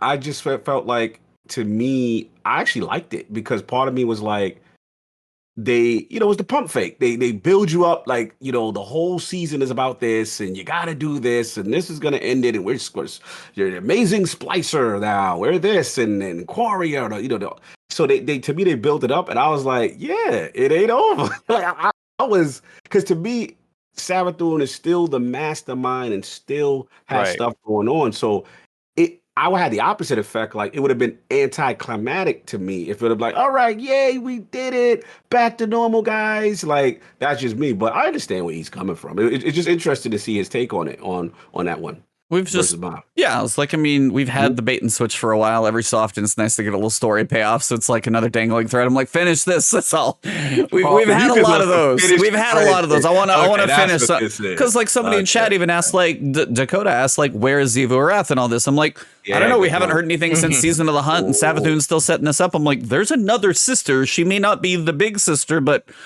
piss off little sister. She still may be somebody to worry about, and we haven't heard anything. So again, there's enough open stuff. I'm like, we had a chance for a smidge of closure, and I think it was like, that's just me. So I'm sure it was fine either way. Again, Destiny continues to be awful at actually closing any of its story threads. It's constantly opening new ones that weren't really a part of like the main canon and then not closing them. It's like a guy who's like dating a bunch of girls, but he doesn't want to commit to any because he feels like it'll close up his options. He's like, oh, I don't want to pick a direction because I might need to pivot and go over here and try new things. So they're just they just seem like completely incapable of just picking a direction and just like following it to the end. It's just every season it's a new thread that we now have to keep track of and remember. I forgot about Xivu Arath already. Like that's exactly. I go for it. I did too. I go for the problem. That's a whole reason behind a season, and we forgot about it. That doesn't. I mean, Season of the Hunt had some issues anyway, but I was like, that's an entire piece of something, and you guys obviously haven't forgot about it, and I didn't think about it until Dakota said it at that moment. I'm like, yeah. So that's one of those weird. There's a lot of weight that keeps being pushed on Witch Queen at this point, and I don't know if it can ever live up the more it keeps being put on it. Yeah, so it's not going to pull together all 18 of the loose threads and make them, one comprehensible story. There's just no way it's going to do that. The campaign that lasted 30 missions and answered all your questions. Yeah, no way. And even if they have 3 years to do it, I doubt that they can do it. So right, we avenged the Dreaming City, but the curse is still there. Yeah, exactly. That one still blows my mind. That one's surprising. Some people are wondering, at least my chat's always like a couple of the guys in there. I know New Red and Black Wings always go back and forth.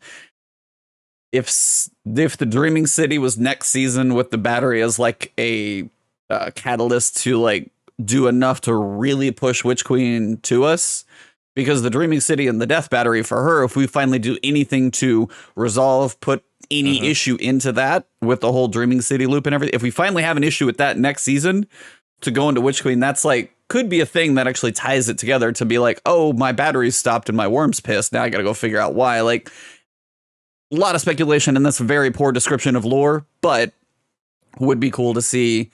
Again, like the story next season is going to be interesting for what takes us into what's supposed to be huge. So I agree.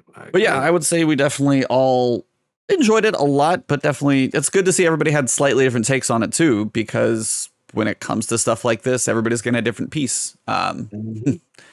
So I did hate the final boss fight, though. I'm with Paul on that one. really. Because, dude, the thing that irritates me about these big like finales is that how much work.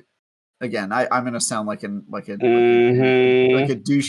armchair deving background again, are we, developer. sir? Are we armchair deving, sir? How hard could it be to create a model for a new type of enemy? He's just a Hydra. He's just a Hydra, man. With like arms. wings. He has little bat wings. He had the force field. He had the cool force field. He was. They gave him 2 shields such instead a of 1. minor variation, man. Yeah. It's like every enemy I fight is like, oh, it's a Minotaur. It's like I feel you. that just because we've heard so much about Quria, and I was just thinking like, oh, this has got to be like finally there's going to be something weird that we fight, and I feel that. it's just. Yeah, I can't fight a Hydra and be like, oh, this. At first, the spawn animation, it made me think like, oh, this is gonna be new, and then she like turns around, and it's like, down. oh, come on, they just did a Hydra again. They like fake me out. It's like when Golgoroth spawns in King's Fall, and you see the little tendrils, and you're like, oh, it's gonna be crazy, and then it's just an ogre. You're like, oh, what the hell, you know? Yeah, I like the whole thing is the enemy type, right? Like for example, like with Curse, when we actually, even though Curse of Cyrus was bad. I mean, I felt the Panoptes model. Panoptes was cool. Panoptes was cool. Panoptes was cool. Yeah. You know what I'm saying? Even so if they had used like a Panoptes-like model, that would have been at least fresher, I think, than just a Hydra. But I mean, again, armchair developer, I'm sure it's harder than it sounds. No. This, I'm with you. I take it back. No, I'm with you because you're not asking something I feel crazy. You're just asking for a new model type for a boss, right? That I don't feel that is. I mean, obviously it's not easy, but I'm just saying, like, I don't feel that's too ridiculously like unreasonable to ask for a character in the lore that's been built up so long that it kind of deserves a unique payoff. And herein lies the. How would you? You go. How would you guys feel if we fight Savathun and it's just like a witch? Yeah, fact. Like, if it running around looking like Omnigol, I'm gonna be mad. Like it better not be the Omnigol model. Even not Dolan Karu, but no, it's like that's where it gets into the whole interesting debate of this is a season. This is one mission that people are probably going to play maybe one time. How much resources do we put into this? Or can we use it as a Taken Hydra, really kind of the first time that's been majorly a thing? Do we kind of meld those two together, give it 2 shields, maybe they'll like give it some mechanics? But how many people before now knew who Quria was? What was it? Quria Mind Transfer? Okay, we're on a Destiny podcast. Outside of this, the general public who's like, I'm going to do my strikes this week. Who's Quria? What am I fighting? Cool, this was fun. Like, I mean, here's my question, E. Here's my question. Do we really think at this point there are any casual Destiny players left? Are there people playing Destiny who are like, oh yeah, you know, I don't really know much about the story. I just log in and play it. Like, I feel like there are at the main campaigns, but during these seasons, I feel like it's dead except for the people who are on the Reddit. I was like, one of my The Last Word. One of my most popular videos every season is the leveling guide, which tells me there's enough people who haven't played in a long enough time. I was about to say, Travis, I was like, there's enough people that haven't played in a long enough time that like, hey, this really helped me out. And I'm like, that was like 2 days ago. What are you looking at this for? And I'm like, 8 weeks in, they're jumping in, and I'm like, okay, yeah, and believe me, I'm floored too. But that's why one of those, it's like a evergreen video for me because it's like they always have life, and I'm surprised, but they do because it just checks in. And same thing, like as soon as like I said, they put Destiny in Game Pass, right? And I'm seeing people, they're like 2 weeks behind, and they're like, yo, how did you do? Da-da-da-da. And I'm like, y'all still okay? Like, it blows my mind that it's so casual. So it's like, we really are the minority. As much as hardcore we are the minority with this game. There are people who still hit me up. I'll put something up on Twitter where I'll make fun of the storyline beat of the week. And people are like, yeah, man, I just got back in, 2-3 weeks ago. And I'm like, really?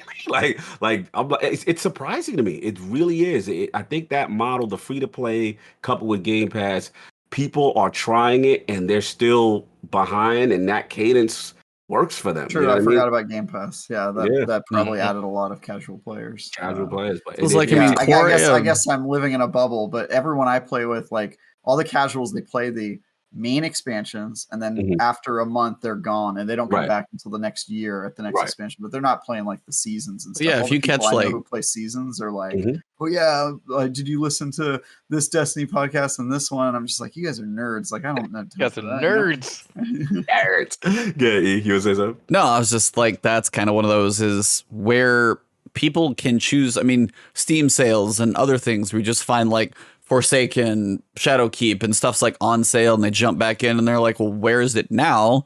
And that's when they pick up this current season for like $10 and jump in randomly 8 weeks late.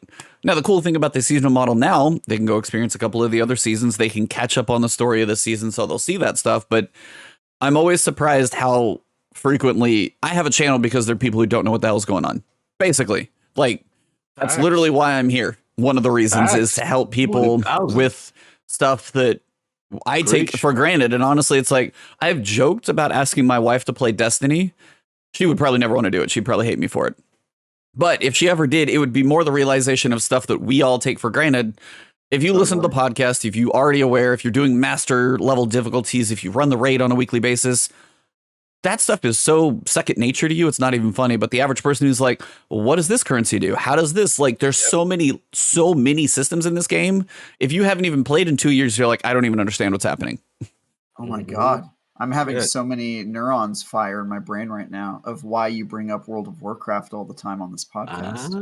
It's because you have a vested interest in Bungie making Destiny more convoluted, because then there will be a greater need for Ebontis explainer videos. My You're true in- colors have you're- been shown. brain. You're in the pocket of big complex. That's your business model. Oh my god. He's playing the long game. It all makes sense now. Yep. This is Exposed, the exposed. I've been exposed. I've been exposed. I just cracked the domino of Ebontis in Savathun's great plan. Oh my god. On that true puppet bombshell, master. no, it's not really. But I did want to say, yeah, so very cool week so far in the story. Seems like we definitely seem to be moving in a cool direction. Dab for y'all. But I definitely want to say we also got news on Wednesday of I was about to say new activity coming back. We have an activity coming into the game again. Whoever wants to take it first on Solstice of Heroes, thoughts on our approaching summer event. Spiciest take goes first. What would you do if I just projectile vomited? As soon as you gave me the floor, I was just like, bah. If you're on video, just his video goes. Yeah, I'm ready for the EAZ, baby. If I could projectile vomit on command, that would have been the moment I choose to do it. Like, Let's get our Steam. Let's get our okay, Steam. yeah, I probably have the spiciest take. Yeah, which is go that for it, because I know you got those. Yeah. I am Go for it. sick and tired of this event that seems to exist purely to sell me Eververse items. Like, EAZ was cool the first time, but they just keep rehashing it. And honestly, this is a complaint of mine for a lot of their live events, is they're just so rehashed. And I remember there used to be some mystery to it back in the day when they'd redo these events. You'd be like, oh, I wonder how they're going to modify this one. This time, I feel like every time they do it, I know exactly what's going to happen. Like, before I even log on, I know what's expected of me. Solstice of Heroes. Like, will I do it? Yes. Will I hate myself for doing it? Absolutely. Yes. but like, you know, it just, I feel like they're kind of spinning their wheels with these seasonal events. It makes me wonder if we even really need them. I'm excited for the new shotgun. That's all I have to say. I'm just Shotgun not. is cool. Even though that's a reskin as well. It is a reskin. Yep, exactly. I will do this, but You're gonna somebody hate in the yourself while you comments do it. said, projectile vomit, Guardians out. Yeah, projectile vomit is my new Guardians out. That's just how I'm gonna end the show anytime. Yeah, so yeah, I'm not excited about this event, but you know, whatever, I'll play it. Prince? Ty? Yeah, I was definitely interested with the perspective of people who have done this a lot more than I have. This is going to be my second time going to the EAZ. And yeah, so Kindergarten. It's the second time. I need a I've little heard- animated blueberry to put in your corner now. You're gonna blueberry me. We got you. We got you. Hearing I heard the complaints of before, like last year when it rolled back around, everyone was already rolling their eyes. Here with EAZ, Infinite Forest, all these live seasonal events. And EAZ was pretty cool. Watching the trailer for it this year again, it being my second time, I'll probably run it enough just to get me through to my magnificent set of my armor, and maybe get a couple different rolls for the shotgun. It does look nice, and I'll probably be done with it. I didn't really play a lot of EAZ last year as well. It isn't an activity that is enjoyable even to a new player at the time of grinding over and over. The armor sets this year, I've heard that it's similar to the armor set 2 years ago in aesthetic, but I personally liked last year's better actually for how it looks for the Warlock. The glows still look really nice. And yeah, again, like people have already mentioned, for the most part, it's going to be marketing a lot of new cosmetics coming to the Eververse store. I will say the most interesting thing is that Baby Shark Ghost Show that has me hyped out of everything. So I'm definitely they got me for that one. I'm gonna cop that one. But yeah, it was like when I saw the trailer. And they did their job right there. You bought a ghost shell, they're done. That's all they needed to do. Yep, They sold them one ghost shell. I don't care if you log in for the other 4 weeks. You just guaranteed Solstice of Heroes for another 3 years. Yep. Funded it. Yep. Yeah, when I watched the trailer, it was cool seeing Mithrax narrate saying, this is our victory guardian. Let's celebrate. But I wasn't that excited. Honestly, when the trailer came out, I was kind of deflated a little bit. I was like, we're really going to wait, huh? I got to wait till the epilogue to know how this is going to shake out. But it'll be nice little break, enjoy some EAZ, do something different. But yeah. Cog? So far, glowing recommendations from the first two. Can I take it over to my co-host, Cog? So defeated. I love it. It's just hilarious. I mean, it's Solstice. It's what Solstice does. It's what they do. You know what I mean? I'll jump in for a minute. I don't even think I'm that excited about the seasonal. I mean, the Solstice weapon, but after reading the Sandbox, which I'm really excited for, we'll get into. I think I know why it is that, because it appears to be a rapid fire shotgun. Correct, right? E or no? Rapid fire energy. I think it's solar. Right, which I feel the new meta will be shifting to. What happened to a lot of people's shotgun? The apes are going to be mad. Shotgun apes are not going to be happy. Yeah, Travis. But I think that's it. I'm with Travis. It's like, I actually liked EAZ when it first came out. I did. I thought it was a nice, unique thing. It was cool. But it's like we're getting so much of a recycling of the same event with really not too much of a variant. And it just, again, I hate to use that word again. It screams to me resources. It screams to me rehash. It screams to me placeholder, stretch things out to get to the finish line. And I think that's where we are with this. I mean, I don't know how much I'm going to commit this one. I'm going to be honest. Like, I'm not too sure how I'm going to commit to this, because none of this, I was trying to look at something. I'm like, okay, what's going to get me to connect? And I'm with, what you call Prince. Like, the suit is okay as a Warlock. It's okay. You know what had me hype? This is what I knew I was disinterested.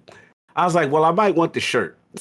I was like, I forgot to mention, I might get the shirt. I was like, I like the shirt a little bit, and I got every Destiny swag. No, the man, Bungie has cashed out. Salute, I see you. Like, Bungie has cashed out on me. They have pimped me. I am a fashion model for Bungie, basically on every event with what they do, because I have to get. So the shirt, I'm like, well, I might want that, because it's more of a show off thing. Like, yo, you did this, this proof of accomplishment.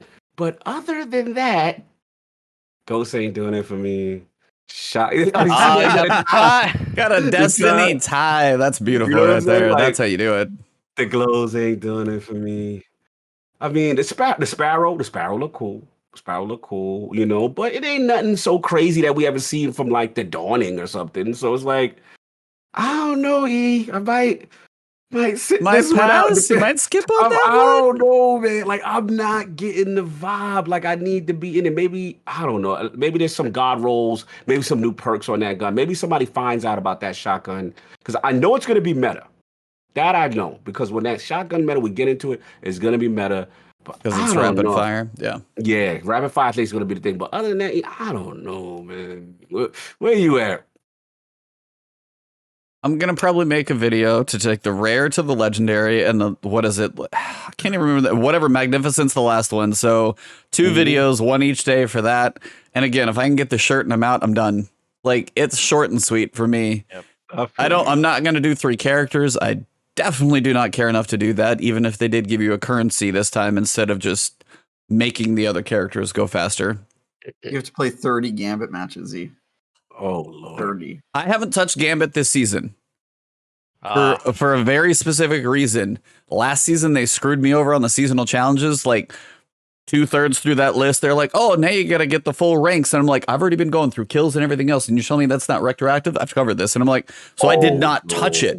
So this season, 0 Gambit so far. So if I am gonna go work on challenges, which I still can't decide if I care enough to, probably not. That's just the thing. It's like we're at the point where seasonal models are go do some bounties, go do some strikes, go kill these things, kill them in a specific way, use this weapon, use arc, use solar, use void. Like we've done this stuff for years. And I don't mean to like beat a dead horse because we are definitely doing that.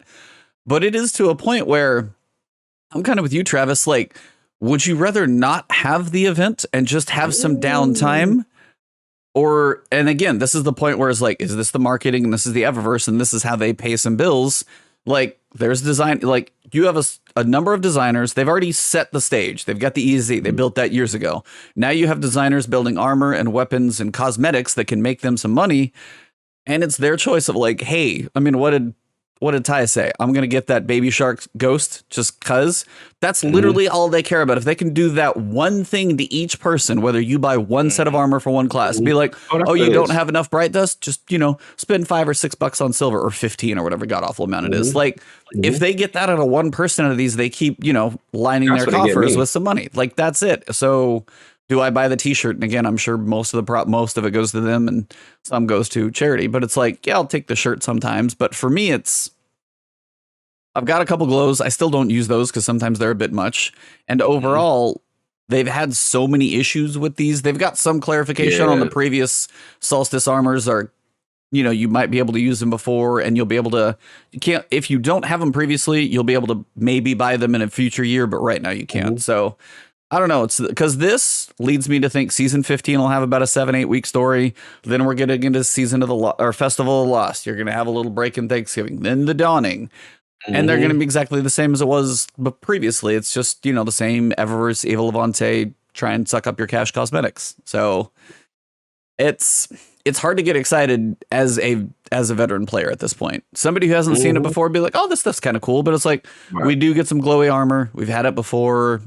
We're going to the EAZ. We're doing the same bounties. It's probably going to be almost the same checklist on the armor. I can imagine there's not going to be too much different. So I'm not saying they have to like come up with a whole new event every year. I'm just saying like surprise us in some way. Like remix it. They used to remix it and kind of make it a little bit different and iterate it rather than just rehashing. Because it's like if you want to sell me a whole bunch of Eververse stuff, fine, but like at least give me a reason to log in and play the game, not just a reason to log in and buy everything on my Eververse checklist and then log off. You know what I mean? Like that.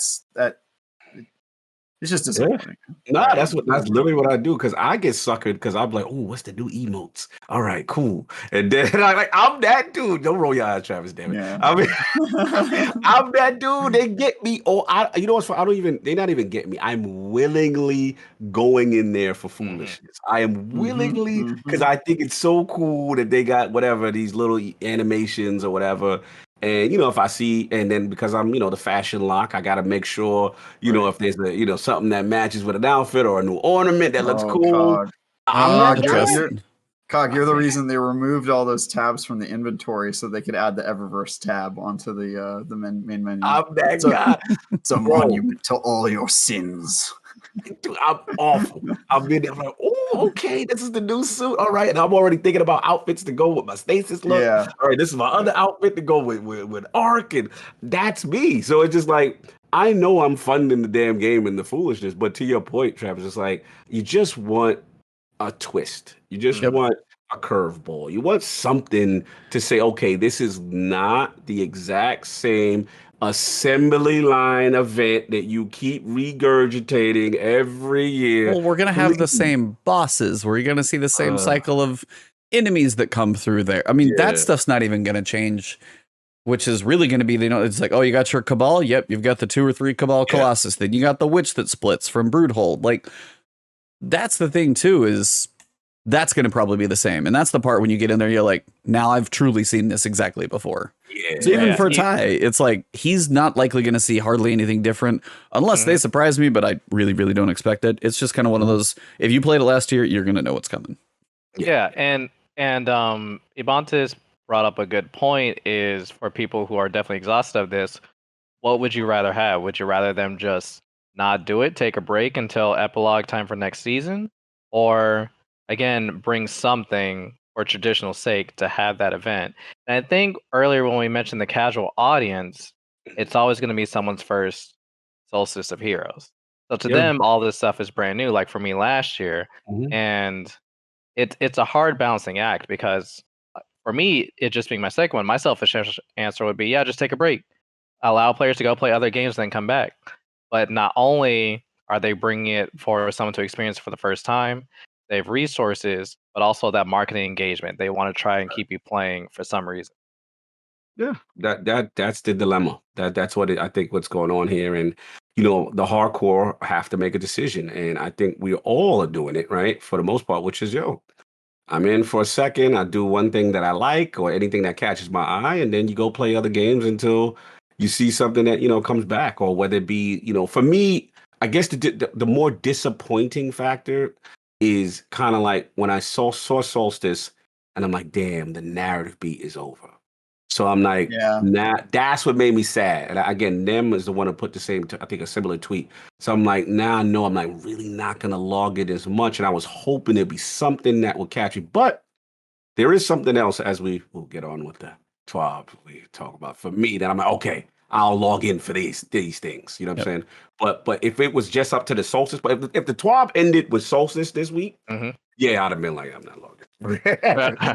They did some stuff for me after we're gonna get into that. Right. I'm like, okay, all right, I want to know what's going on here. Which pretty much takes us into the next thing. We'll go down the TWAB into not what you're quite waiting for, but we do have the world of your favorite raid. Whew. And we got a fancy new difficulty in a raid. It has been Yes, a minute sir. since we've had a difficulty in a raid. So, beginning in all caps, Tuesday, July 6th, a Vault of Glass Master difficulty will become available to all players. Do you guys want me to like spill out all the info or stop on topics? You can stop on top. Okay. Thoughts? Anybody? Everybody agree? Yeah, that's I'm fine with that. All right. How you enter? You'll be signing in Tuesday. Vault of Glass will be on Master difficulty. You can go in, doesn't matter your power level, so it's unlike a Grandmaster. There's no minimum. Enemies will be at 1350 power. Yeah. Thoughts on the power level? That's high. I got some leveling to do. What level? Yeah. I was like, what level are you guys max right now? I'm like 1330. Just got there. Like, Yeah, I'm about at 1330. Again, when I read that line, I was like excited 50. for Master, and then I was like, Yeah, I was like 50. because I'm not high enough yet, and I've been looking forward to Master VoG. It's just I haven't been able to just grind light level to be ready for 1350. Right. And it's my own fault. I've been purposely not doing all the pinnacles every week. I've just been doing a bare minimum. Maybe Expunge is the only one because I've been farming rolls for some of the cool weapons that I like from the Splicer stuff. But what about you, Travis? Light level, sir? Where you at? You muted. Yeah. No, I'm not muted. I was just. You just saying awkwardly. Was that light level, sir? I'm 1326. Hey, there we go. It's not too bad, but yeah, definitely not ready. 1326 in chat. I'm 1333, and I've been playing more than I probably should have been. Wow. And I'm still not ready for GMs. I have no idea. So you're not obviously not supposed to get to 1350. So is the idea that you get to 1335 or something? Probably 1335 or 1340. Depending, like it's so. I mean, 1320 is the pinnacle cap. So then it's how close you are. If you could at least probably be 1331, then you're within that 20 delta where it's probably not brutal. But I mean, every point closer is going to make a difference. Mhm. So it's really a question of how much time do you have to be a bounty goblin, which is part of the problem.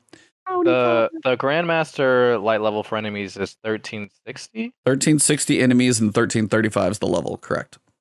Right. So it's 10 power level below Grandmaster. Yep. Yeah. But it's the same as like, or is the Master Nightfall this season 1350? Is that or 1360? Yeah, But- I mean, if it was 1360 for a raid, it would be impossible because Nightfall, like the only reason people beat those is because they use like cheeses and exploits and like strats Yeah. that you wouldn't normally do. But like in raids, you have to be in open combat, which you Right. basically never do in Grandmaster Nightfall. So it can't I'm, be that I'm high. going to be very. There's also no power level cap, right? Like, it's not like Grandmaster where you have to be. They like artificially lower you. Yeah, there's no contest cap. It's you can be as high as you want. So that's why I was like, Yeah. those people who have been lifelessly grinding out bounties and whatever they've been doing, they're going to probably be able to have a better option in here. You know, Vault of Glass mods might do some things, but the level is, it's a spicy level. I will be curious to watch on Tuesday from afar, seeing everybody bash their head against it. There's some people I know who run raids very smoothly. They may be totally fine. I'll just be kind of curious to see. You'll have the elites that'll probably be okay. Put the mods together, put the loadouts together. Yeah, because they'll blow through it because their light level will be super high for the bounties, right? Right. But you want to talk about a short list of people that are going to do this? Probably. What's up? You going to do it? He's not on the list. Oh yeah. No, I'm going to do it. No, I'm going to do it. Oh yeah. Gonna run You in are? there. Well, as we in there. continue through, it's reasons. It's At reasons. 1330, I mean, I got some grinding to do. He's going to be putting in Iron some Banners time. this week. Got my Don't Iron worry, he'll be Banners. 1330. Oh, yeah. Yeah, you'll be Banners this week. 1332 maybe. Yeah. Go big. Dim just told me I'm 1331 with the right outfit. So I'm Oh, okay. All right. What you can earn. First up, Master Vault of Glass unlocks the final triumphs required for Fatebreaker Seal. So you'll actually have to do this. Once completed, players may earn their in-game title and purchase the pin. Cool. There is a picture. This is the only reason I may ever fathom at like the end of a season. The ship. Yes, I like that ship. I will say that is one of now. It's probably similar to a ship, but the fact that the spires on the side of the ship are made of big ass crystals. I'm kind of. That's one of the more unique ships I've seen. And you know how we get when it's that unique content based on in-game stuff as opposed to being in Eververse. I'm okay with. Floss that ship out. Flex You it. will see me in orbit. You know that's going to be a random drop, Yes. like the Wrath of the Myth Quest. What you think? Well, no. What's the ship from Wrath? Wrath of the Machine ship. You know what I'm talking about? Damn, you taking me back. Yeah. I can't remember. There's a very it's a very Siva looking ship, but Siva E1, yeah. very few people have that one, and that's when you had to grab. It was a random drop. So there's a random drop. That's going to be brutal. Yeah.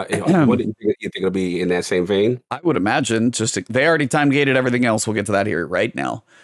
Second, Master Vault of Glass will also introduce time loss weapons. Time loss weapons can be comparable to adept weaponry from Grandmaster Nightfalls or Flawless Trials, but offer an additional perk in columns 3 and 4. Just to clarify for anybody listening.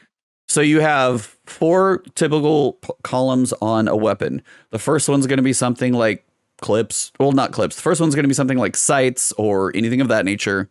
Second one's going to be reloads or clips or magazines. Those are always going to have your options. But normally the third and fourth column has a single option. Sometimes through the seasonal offerings, we'll have the fourth column have 2 options.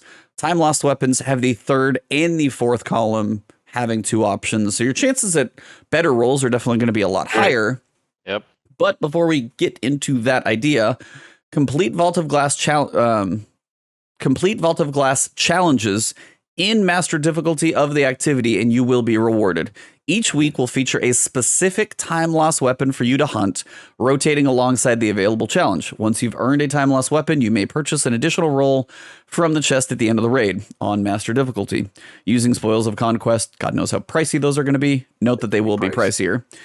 Please note, weekly reward lockouts are shared between both normal and master difficulty of Vault of Glass. That means encounters, challenges, and hidden chests will only award gear the first time you complete them in either activity each week. They must complete it at master first to earn time loss weapons and stat focused armor. Lastly, I armor. hate that. Yeah, I well, hate I gotta that. stop there. Got him. Yeah, I Have hate they that. I ever don't done like that before? In I don't think No. they've ever Master done or that. I don't think Hearthstone? they've ever done that. That's foul. No, that's I foul. hate- Yeah, I Good like way to let put us it. punchy. Let us eat. Come on. Let us eat. Come on. Don't be like that. Now you forcing us to jump in there.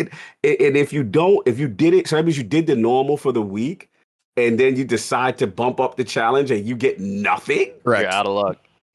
You have to do master first. You can't Yeah. like jump and be like, oh, I got some friends on. Let me do a Nope. normal raid. Nope. You're gonna stop Yeah, people worse- from raiding. Yeah. Just Worse so than that, if you can manage to do master, you can never do normal again. Because like, Pretty why much. would you ever? Why do would you even do normal? Yeah. Right. Yeah. this is weird. I don't. It's awful.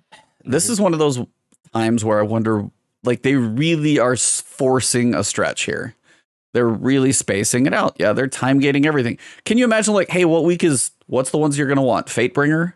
Like, I'm gonna be real. That's I'm gonna be tuning in on to like the Fatebringer gate. week. Fatebringer is going to be on like the Gatekeeper challenge, which is I was rolling with Fallout and we was like working on the challenges and we had a pretty good team, but we were like going through the challenges pretty well. Not too bad. The Gatekeeper challenge is the one that we like had the hardest time with on normal. Now, granted, we also cheesed Atheon, so I'm not sure that one's going to be easy either. What was the Gatekeeper challenge again? It's like you have to, I can't even remember. Oh, you have to kill the shielded Minotaur that's walking down. Yeah. You have to kill it with the shield. So it's always this weird time gate of like trying to go back or something like that, I think. Or Huh. I can't remember specifically what it was. Something you had to kill with like the shield only or something specific. Or no, it was with your super. You had to kill it with your super. So you were like trying to stack orbs for everybody. And that's what you're trying to, you had to kill it with your super. Something weird. So that's why it was really strange. And then of course, Atheon, you can't kill one, what are the little explodey harpies? Succulents. Right. You can't kill one succulent You got to leave them up. a whole time. Actually, supplicants. Supplicant. Thank you. Succulent. Like a Yeah, I'm desert getting. plant. Succulent. Yeah, now we're in succubus and we've gone off the deep end. But yeah, supplicant. Thank you. But yeah, like and you know, like they're gonna put the best stuff back there. I'm like, people are gonna just bash their mind through it, and then you get to the point like, is that just worth it? So I wanted to see you guys. So you guys obviously have opinions, but I was like, so the weekly lockout, yay, nay? Quick answers. Nay. Hey, Oh, Yeah. What would you guys do different? I'm curious. not everything. have it. Do the opposite. Yeah. yeah. I like why limit Everything the you player just in this did, way? do the opposite of that, Bungie. That's my message to you. It What's up? almost feels like you're being punished for wanting to do harder content. Yes. Preach. Yeah. I was like, it was the fact that you can't go like you may have a group that could do master later in the week, but you can't go run a raid, period. Can you imagine any of the streams be like, hey, anybody want to jump in? You can't do any helps, any nothing. You Yep. can't go do a normal. You can't go do normal for Point. practice. Good point. Just Right. to practice. Be like, okay, we got this. This might be harder. Let's see how efficient we can make this one. And then you can't practice. You just have to go hard or master, I Yeah. should say. You just have to go straight to it. It's a very, very weird decision. And again, yes, first time for sure. Mm-hmm. I think this is a decision or a limitation. I think it's a forced Decision. limitation. I think it's Like decision a to limitation on their tech, I mean, or a decision. Nah. that they- No, I think that's a decision. I think that's I their think it's choice. a decision. Yeah, listen, this content this season is light. And the fact that they're doing this specific time loss weapon of the week, like they basically try to Trials Osiris it. Like, you Yep. know what I mean? Like, come on, man. Like, that's the thing. And we know, let's be honest, like, I would be shocked if Fatebringer is early in the season. Oh, it will not be. I will be shocked if they do that. Because we know to get you to play, to keep you invested, it's better for them to have that later to keep on going and then, you know what I'm saying, have some life at the end of the season. Because that's the one people are going to be I'm gonna going get a for, like, time loss Predeath's Revenge and uninstall the game. Be like, nope, I'm out. Exactly. All that work I'm for out. that? No.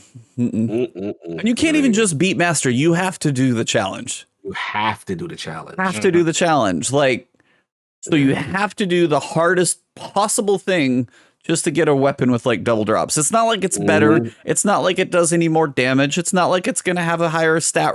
It's not going to have anything other than a double perk. And I think that's the point where options. Yeah. But yeah, it's like you get more perks, but I'm like, wouldn't it be better just to farm normal and go buy like cash at the end? Yeah, use your spoils than trying to do that for the average group, I would imagine. Right. What do you guys think? What you think, Prince?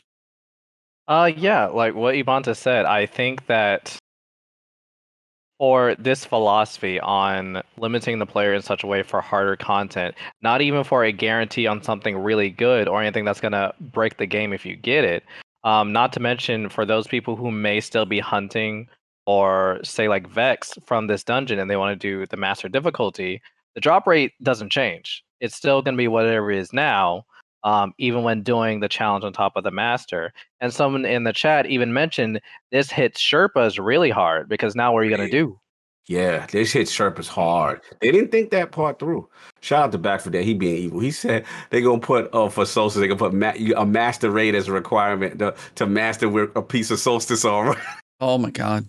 Yo, could you imagine if they did that? That's like that'll be on the boots or something. In order to get the club, you gotta do the masquerade. Just don't throw that out in the universe just to give them an idea, please. Don't put the energy out there, man. Yeah. And on the one hand, like I get it, you're wanting players to engage in this content and let it stretch out for a period of time to satisfy. But on the other hand, I don't think they should be as cautious or afraid to, like you said, like let the players enjoy, let them eat, they're willingly putting themselves through such challenging content of not just the master higher light level, but having to do the challenge on top of it to earn these time lost weapons. That is not even a guarantee that they're great per combination. It's just you have a greater chance. Yep. Mm-hmm. I agree. To me, again, I hate forced engagement, bro. I cannot stand it. It's like, it's so, and they're not even being subtle. They're not even hiding it. It's just blatant forced engagement to keep you coming back each week. And it's just like, I think the community sees right through it. Travis, what you feeling with this, man? I need to know. We need the spicy meatball take. I need a rant. Well, here we go. Ace Ventura style. This is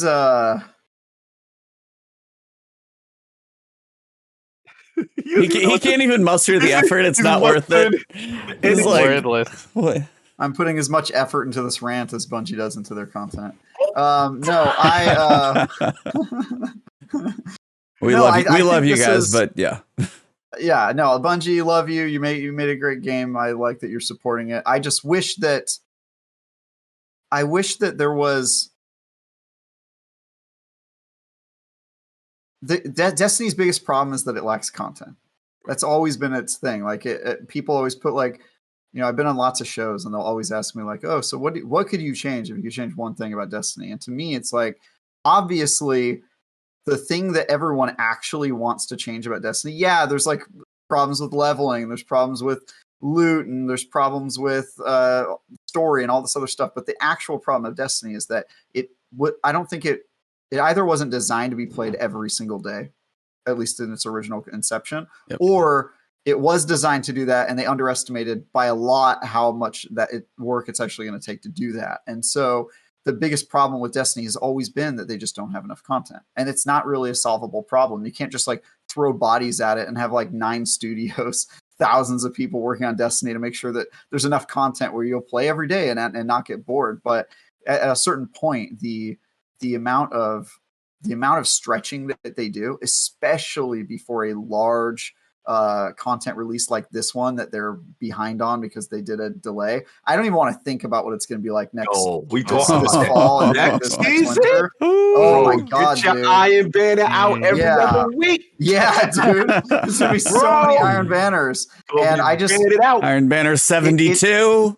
It's frustrating because it's so blatant, right? Yes. And like everyone knows what the problem is, and rather than just being like, "Yo, we don't have enough content to keep going, so take a break or whatever," they're just like, hey, here's a reskinned weapon and an event you've done 9 times, and a raid that we just made artificially more difficult, and loot that takes longer to get, and here's more stuff to buy at Eververse Cog, and just You're right. It makes me just at a certain point just be like, all right, there's no way I'm going to beat my head against the wall and keep doing this. I have other games that I have to play and like actually have to for work. And at a certain point, I just start to get, it makes me less likely to play the game. Yeah. Or just retreat to Crucible, because Crucible is a loop that they've decided a long time ago they weren't even going to try putting content into. So, you know, that's years in the making of them not even trying there. So I think PvE folks are now getting the treatment that Crucible players have gotten for years, to be honest. Like, now you understand our pain, because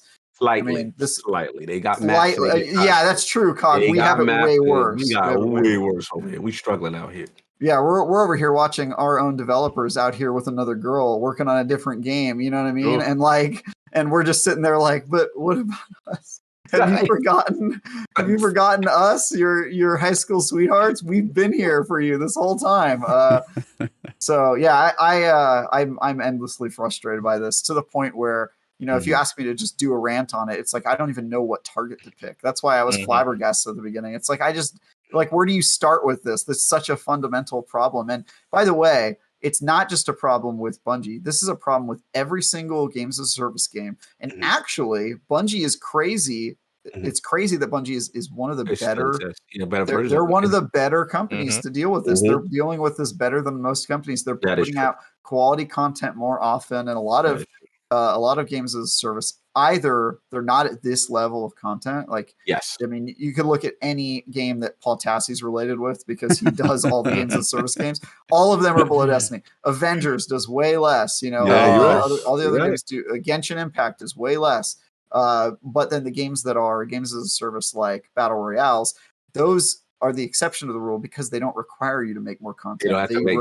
They refresh themselves because they're PvP focused games. So it's just, at the scale that they're doing it, it's really admirable. But I'm one of those guys who doesn't think that Destiny was ever designed to be played every game, and that Bungie developers were genuinely surprised when people were like, wow, people want Destiny to be the only game that they play. And now they're trying to like feed this machine that will never be sated. It'll never be finished. And it's a losing fight that I think that them even participating in the fight is like them losing in a way, like they're because it's such a losing battle. But yeah, I mean, I could talk about this for hours, like just this topic alone. But yeah, my feeling on it is that like this is just another domino that fell. And I think the way that they executed it, in particular, not letting you get powerful engrams twice, not letting you get the 2 chest loots, it just is like, now there's another activity that is a rehash of an activity that's unrewarding. And like, how many times have we seen that in Destiny, dude? Like, it's just such a problem. So yeah, valid. It hurts. Feels bad. Valid, man. Yeah. I don't think I can top that one. So Master VoG, we out. So we'll see you later. That being said, see you next week. Actually, I probably won't, because I'm not going to be high enough. I'm going to get squashed. I'm not even going to try it. I'm just going to watch and see. I want to see like a couple of the elite teams, and then after that, just go see what everything looks like. But next week, we will be getting a new patch to bring all of this fun craziness in, and a Sandbox update mid-season, sooner than they expected. So the world that Travis does like to live in PvP is going to be seeing a shift, and a pretty dramatic one, to be completely honest. They brought in trying to get his name, just Chris Proctor. So he's the weapons feature lead, and he's going to give he gives basically a pretty big breakdown on stuff. I'm going to kind of give the high notes, and basically we'll talk about topic wise. One I did want to touch on though is, well, they're going to talk about 120 hand cannons. We're going to talk about shotguns, Dead Man's Tale, a couple things, Sleeper Simulator. I know Cog's excited. But they wanted to touch on specifically first the intended special weapon rules in PvP.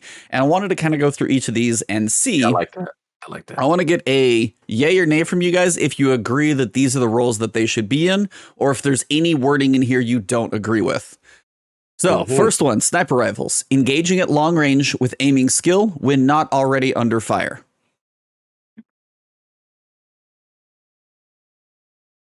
Travis has an adjustment. You flinch lover. What's going on here? Not under fire? Like, yeah, you shouldn't be shooting back if I shot you in the face.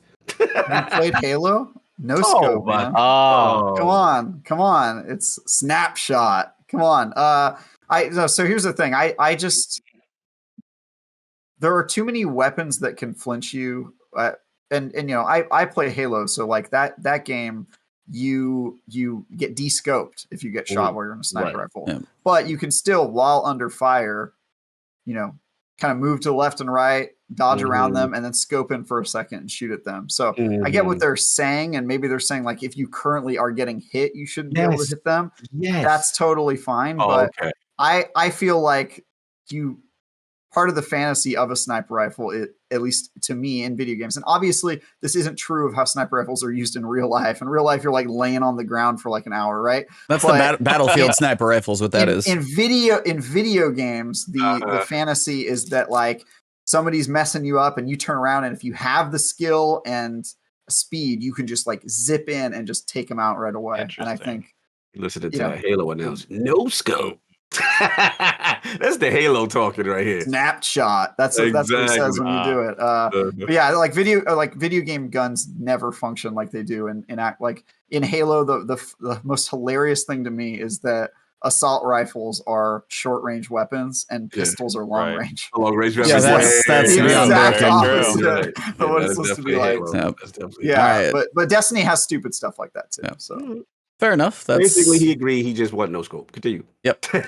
Shotguns. Engaging at point blank range, using skill at movement or positioning to get close enough to get a 1 or 2 hit elimination. Read that one more time. Engaging at point blank range, using skill at movement or positioning to get close enough to get a 1 or 2 hit elimination. I feel like that's where it should be. Also, not how shotguns work in real life, but again, right. Typically, just a one shot. Yeah, I think the or two. This area is okay now. Yeah. Fusion rifles, engaging at mid range, but with careful positioning and pre-charging around cover required for success.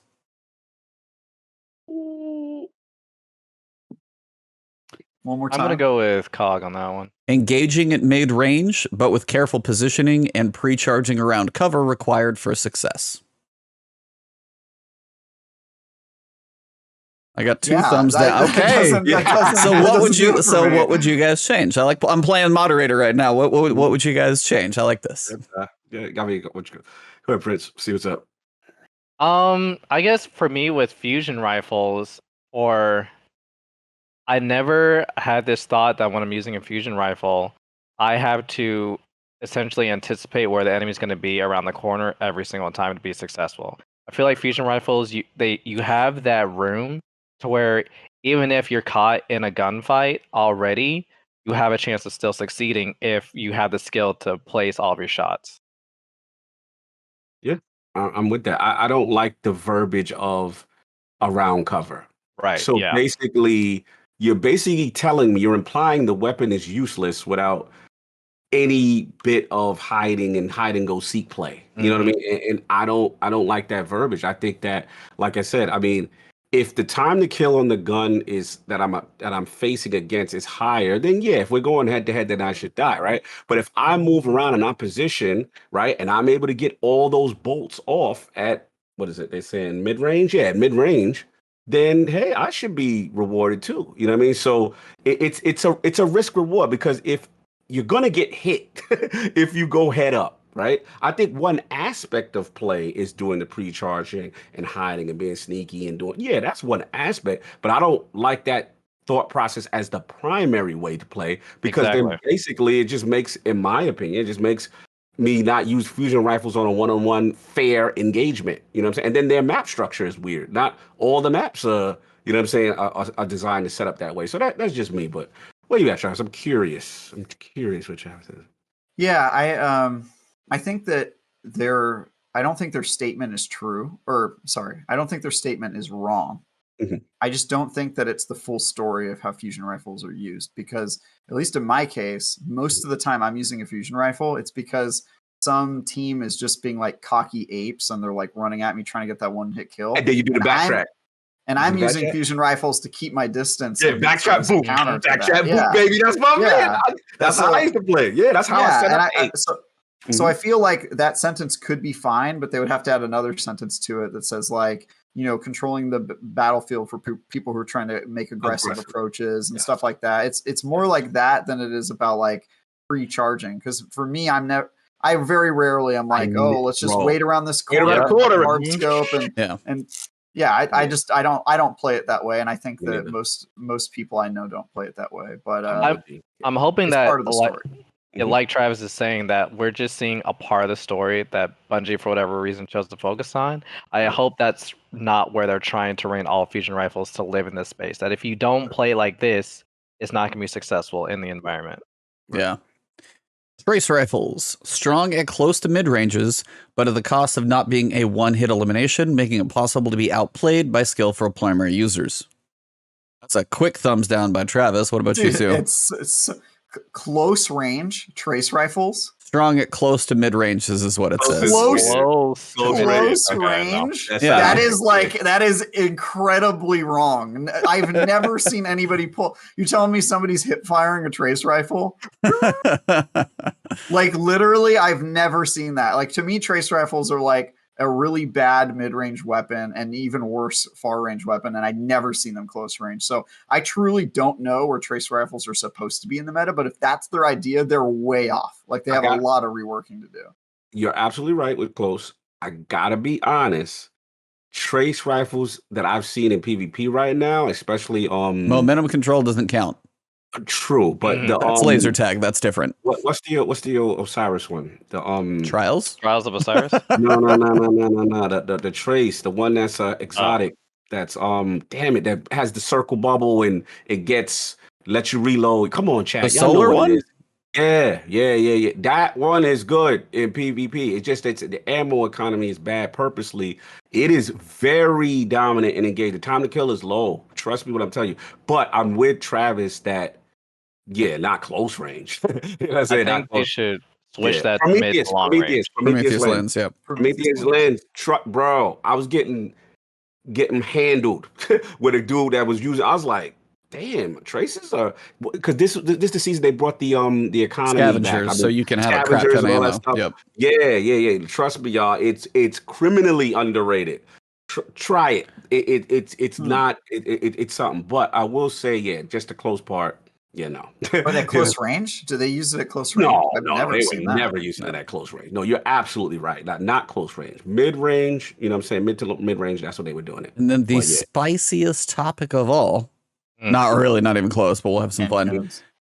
Grenade launchers. Useful for weakening an opponent, getting damage around corners with bounces, or getting a one-hit elimination with a direct impact at the cost of projectile travel time and being in a bad place if you miss your shot with the single round magazine.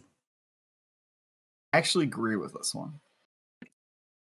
I don't think that that's how they work now, but I think that is a description of how they should work. Fair. Yeah. I want to go. What were you going to say? I was going to actually go to you because you're the Mr. Oh, no, actually, the way I read that, I'm okay with it.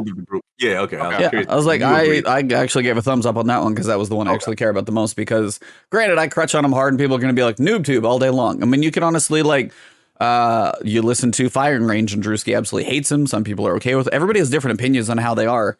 Some people are like, oh, it's not a skilled weapon. I'm like, it depends. There was a point I was terrible with him. Mm-hmm. And I've actually put time in now. I was like, I told you I was going through Expunge, like lobbing grenades at snipers out there. And that was what was working for me because I felt comfortable doing that. Now, is it something you can learn? And once you're now, is the splash cleanup? That's one thing I've heard. Some people like the direct hit. If you can hit a direct hit. Yeah, if a grenade hits me in the chest, doesn't matter what type it is, probably should kill me. Still kind of hate the grenades don't do that you throw. But if a grenade hits me and explodes, fair. Some people were saying if the splash damage was less, that could be a thing. So then the cleanup would be a bit. So it's not just like a one tap cleanup. That might be more of a thing to balance them a little bit. I'll be curious how that goes. But overall, I like the way it's worded because, yeah, I mean, if you can plan a corner. It's just like, hey, I'm going to bounce a corner. It's your way to hopefully push someone back, maybe from a corner, working one. But it's like you only get 2 unless you're just rolling in ammo. So it depends. Scavengers are a thing. Special ammo, that's a different story. But overall, kind of like the description. Shotguns are very dominant in PvP by any measure. Shocking. And don't allow for much counterplay with primary weapons. Basically, they'll go through with the ability to quickly follow up, rising in importance. We expect faster firing shotguns to eat into aggressive shotguns in dominance. And basically what they said, they want shotguns to excel in a narrower niche than they currently do, so that this change aims to retain the reliability of one-hit elimination, but at closer range, and push them to slightly rangier than they currently are at getting 2-hit eliminations. So that makes sense to everybody. It's weird. Basically, they state the reduced shotgun Fallout did a hilarious graphic too. So Right. The damage fall off minimum starts sooner. So like your full damage will start getting less at a shorter distance. But the maximum damage fall off, basically when it goes to shooting peanuts at the person, is 2 meters farther. So if you can use, as you talked about, a rapid fire that you're hoping for, the 2-tap of a rapid fire has potential farther, but the single shot will need to be closer. Mm-hmm. That's generally their goal with shotguns. Aggressive frame shotgun, cone angle they get into, slug shotguns are unaffected. But I know you're kind of excited to talk about the shotgun, so Cog, you're first. Thoughts about these changes? Is this something you're excited about? Hopeful? I was surprised. I was, listen, this is a forced change in the meta. This is definitely a forced change. This is, Fellwinter's Lie, the homies, the homies, the aggressive shotgun homies, you know what I'm saying? We're going to pour one out. Like, they are trying to rein in the one-hit kill potential of these weapons. We know how the apes do. They can't, listen, you raised your hand, right? Yeah, like I've turned into it. Travis, I literally stopped fighting it. I hate that style of gameplay, but it was so effective. I'm like, I am putting myself at disadvantage. I have this God roll, Fellwinter's Lie, whatever, right? Why am I not using it? Because I see the one-hit kill potential and at range with the shot package. So this is what that is. And also I think what's happening is, which we're gonna hint and allude to, is they're gonna touch special ammo economy. But before I get into that, strictly on the shotguns, this is now we're going to force the meta into precision slug and rapid fire. Right? Precision slugs have always been good. It just required a little bit of skill, which is shaps and, whatever, your precision slugs to get that headshot, to get the instant kill. And rapid fires is just that 2 burst of whatever you're using, even Ecolo shotgun or whatever, it just wasn't enough to stop the apes. The apes were going to run down on you, the slides, the movements, all that. Once they close the distance, unless you're doing what Travis is saying and you're backing up and all this other stuff and vooping, and even if you did it, like, there's going to be that time, you know how it is, Travis, both players turn a blind corner. If the ape's already ready, you're done. There's nothing you can do.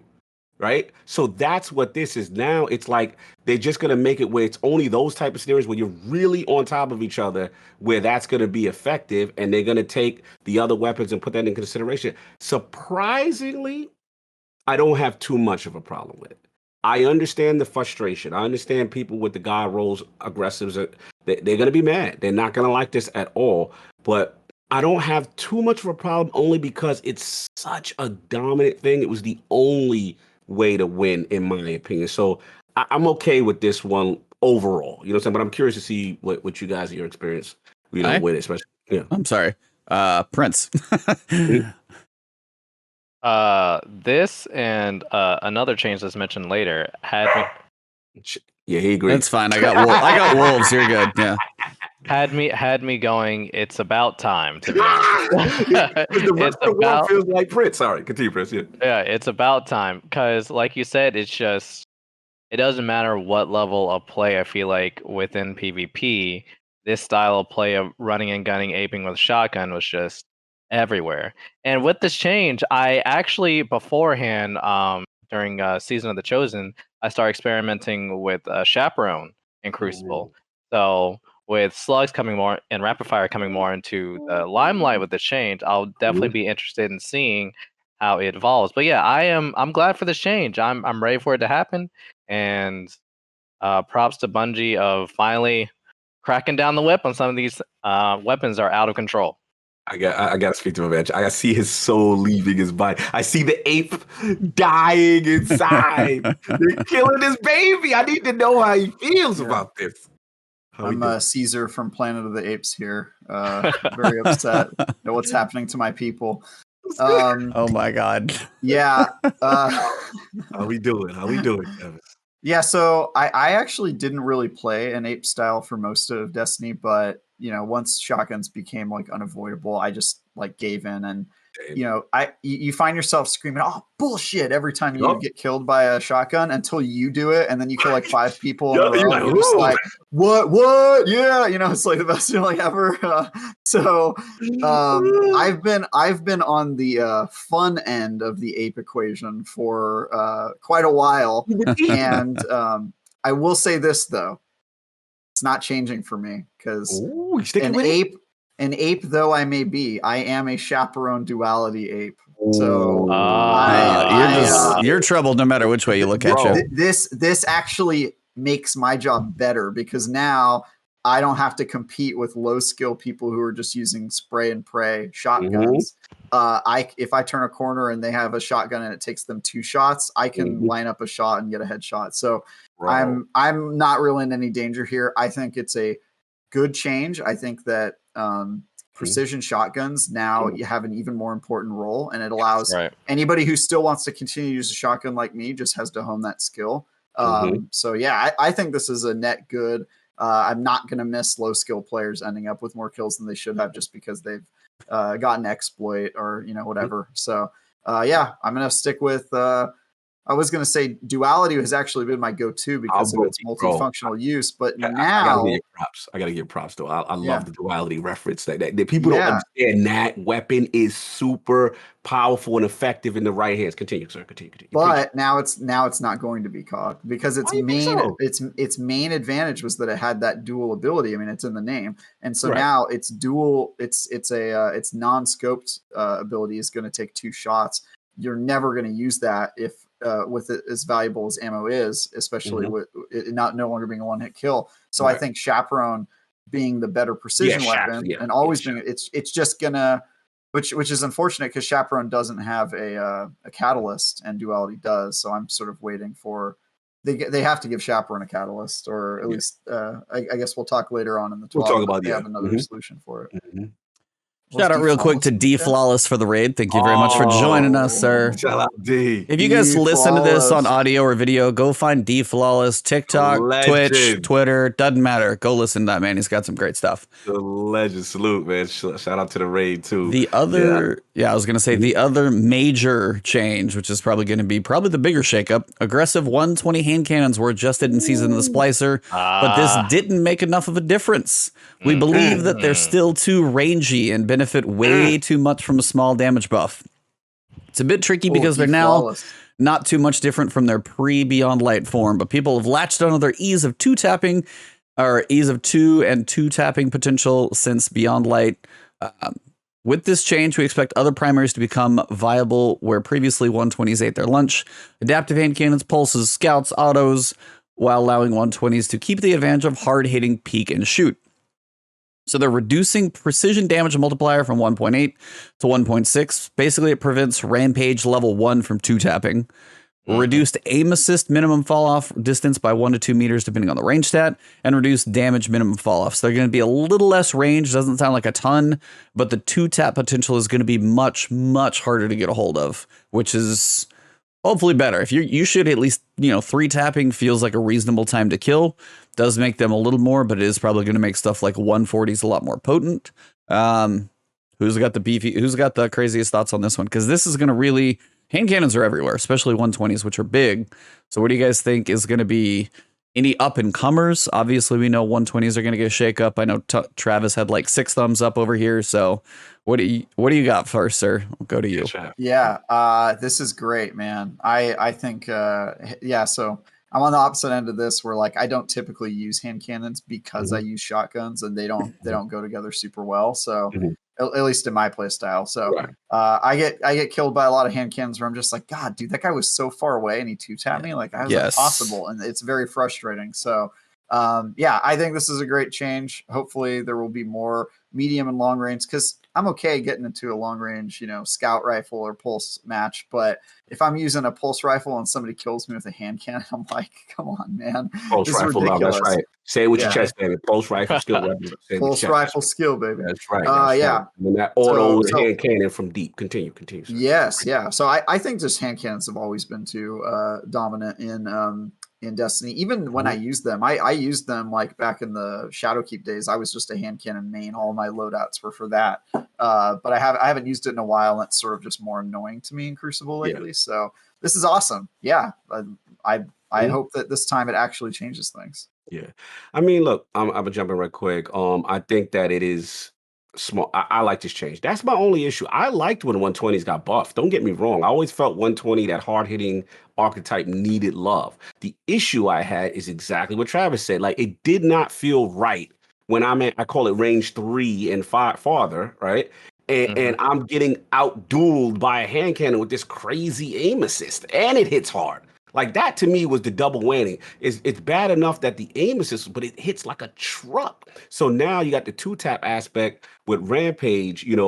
That was also a thing that, was really a problem for me. You know what I'm saying? But it's still not going to be completely over because kill clip exists. You know what I'm saying? So people who get kill clip will have it. But I don't get too mad with that one. My main thing was just, like I said, the aim assist, because you can't hit that hard from that far. Yes. Like, that's the double whammy. You know what I'm saying? So I'm cool with this. I have no problem with this. I will not be crying a river. I feel sorry for the Igneous gang. Igneous gang, I know how y'all feel. I know.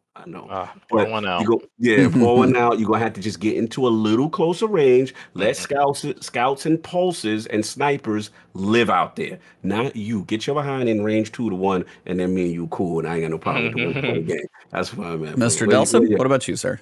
Yes. I'm with Cog on this. That for when it comes to PvP, I'm mainly using pulses. Shout out to Messenger. Sometimes I dip my toe into the DMT scout. I'm not gonna lie. Only good scout that feels good in my hands. When it comes to Crucible, basically a hand cannon with a long barrel. Yeah, but it just never felt right that I'm at that long range against a hand cannon, and I'm just getting shook, then getting dead all of a sudden, trying to duel a hand cannon from across the map. So I'm glad of this change. I think that again, that initial nerf to 120s was not enough. They were still dominant wherever you saw them. Hopefully, with this change, we'll see the meta kind of even out with those longer range weapons. Also, with, again, 140s will be coming back more into the limelight. So yeah, positives on my front with that. No doubt. I agree. You guys basically covered everything. It's like, I just, in my head, what a hand cannon always feels like a revolver. And it's like, I don't know how the hell you hit me that accurately from that far away. I'm sorry. It just doesn't seem right. Desert Eagle's not that accurate from like 50 meters away. Don't think so. Bro, I'm with you. So that's just my thoughts. Couple changes to perks. Drop mag can no longer roll on new drops of weapons. We'll have functionality change later, so drop mag is going to get a mix up later on. Not sure what's going on there. They're kind of vague. Pulse monitor fixed an issue where handling bonus was no longer applied. Rewind rounds fixed an issue where the perk would not trigger if the last shot missed. So that's fixed. Reservoir burst. We've seen the last complaints. They're trying to beef up reservoir burst, basically give it more of a feel. Yeah, please. Exotic tuning. Let's get Say it again. Exotic tuning. Let's get it. Dead Man's Tale is dominant on mouse and keyboard. What? That's new. Huh. Receives frequent critical feedback from players in Crucible and is strong but not worrying so on controller. So we're keeping the fast firing in hip, but we believe is we're keeping the fast firing in hip, which we believe is key to the feel of the weapon. But with this change, it will no longer have ADS levels of damage fall off while hip firing. So basically, they're removing the hip fire damage fall off scaler, was 1.8x to match zoom. Aim assist cone with the hip fire scaler was 1.5, now is 1.2. I know we're getting into some technical stuff, guys. Basically, the aim assist is going to be a lot lower, and the damage fall off is going to be greater at hip fire, to sum it up. Good things all around on my book. You guys agree? Hopefully. They're trying not to kill it, but I think they're trying to make the hip fire halfway across the map with the scout rifle not quite be as good as it is right now. A little too dominant. Yeah, I've been using Dead Man's Tale on comp, and it's a little too powerful. And I play on controller. It's just a little too powerful. Right. Yeah, I heard on my M&K it's beastly. That's what I heard too. Mm-hmm. Yeah, I like how they wanted to rein in a little bit, but not hit it too hard for the people using it on controller. Like I'm also on controller as well, but yeah, the changes are warranted. I'll just be on my mouse and keyboard over here. It's fine. Cry more. No, I'm just kidding. Sleeper Simulant. Didn't receive any custom tuning when we updated linear fusion rifles, so this one is just for Mr. Cognito. The total buff is now 16.5% compared to the 15% linear fusions received. If you got that catalyst, if you got Sleeper Simulant, pull it out of the vault. I'm glad I said out of the vault, right? Cog, what do you got to say? It's a great day, fellas. We It did made it. all the do. Well, thank you for all your support, your prayers. Brother, this was a long day since that evil game mode Gambit came and killed my baby. And they've been knocking it down. But we fought for this moment, and then they tried to dupe us. They lied to us. They told us last season linear fusions would get a cross buff, and behold, Sleeper Gang was left in the cold with a nerf. With a nerf, how dare they? After I bled tears in that terrible raid of Spire of Stars, I got that awful drop that I had to do all these awful things to get the catalyst. But the day has arrived. The god tier weapon. I still say better than Galahorn. Sleeper Simulant is back, boy. Sleeper Simulant, put your goddamn hands together. Pastor is preaching today. Sleeper Simulant is back. Oh, it feels good. I can't wait to shoot Atheon in the chest when he does his little move. He does his dance step. I'll be ready with my critical shot. It's a great day, boys. It's a great day. And they recognize we getting a total buff, and it could be single shot DPS weapon. And remember, if you got the catalyst with the scavengers, whoo, boy. Get the sleepers out, boys. It's a good day, man. It's a good day. I have it ready. I have it in my dim. I have it ready to go as soon as. This is why I'm logging in on Tuesday. This is it, baby. Sleep Simulant. Let's go. Okay, I'm done. And for the emotes. Yeah, just the emotes. Yeah, the cosmetics. I figured Cog took that one. I had to just let him have it. But yeah, he's been waiting. Bro. Can't top that. Nope. Bro, tears. You know how many twabs I can play. All right, so that covers most of what's going on in the sandbox, but when it comes to the big issues that have been screaming in the sandbox itself, especially for PvP, that does feel like it's going to be a big shift. So I do hope we get to see some changes, some feel. I'll be curious kind of where people are, chatting about things on Twitter, but they also mentioned stuff in the near future because this is a mid-season patch. Most of this typically would have been coming at the start of season 15. We're at this point where we get like an early patch. And now we get some stuff that they're hoping to shoot for in season 15. So we have more changes than usual for a season coming in season 15. Some as follow-ups to the above, so some other tweaks. Others that were too large for mid-season, but here's a preview of some big changes. Fusion rifles, D-Flawless, you're still in here. This one's for you. We've been waiting to tackle subfamily differentiation for a while, so we're planning on a large rework of fusion rifles, changes to mods, perks, and custom tuning to most exotic fusion rifles. Is Vex a fusion rifle? Let's say yes. Ooh, Yeah, Vex. Been waiting for them to address that for a while. Yeah, Vex did not land great at all. So it needs some love. Real quickly, I'm very interested and excited. I don't want to get too excited, but they want to tackle the subfamily differentiation, like rapid, adaptive. I'm very curious. High impact. I want to see how they go with that. I like that they at least mentioning that. Yeah, that they may look at them so in that level.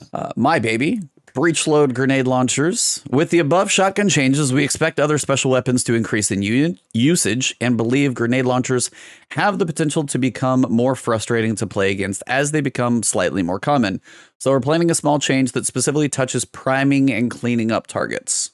Which, I mean, that's kind of what they said. That's the whole if you can do a proximity detonation near somebody and do 90% of the damage, you got to look at them wrong and they die. And I was like, that I kind of, a grenade still explodes near you, but I mean, we're guardians, we have shields. I guess we'll see how that turns out. I understand it though. I get that. Scout rifles and hand cannons in PvE. Criminal. I'm sorry. We are mentioning scout rifles in PvE. I'm honestly floored that this is on the table.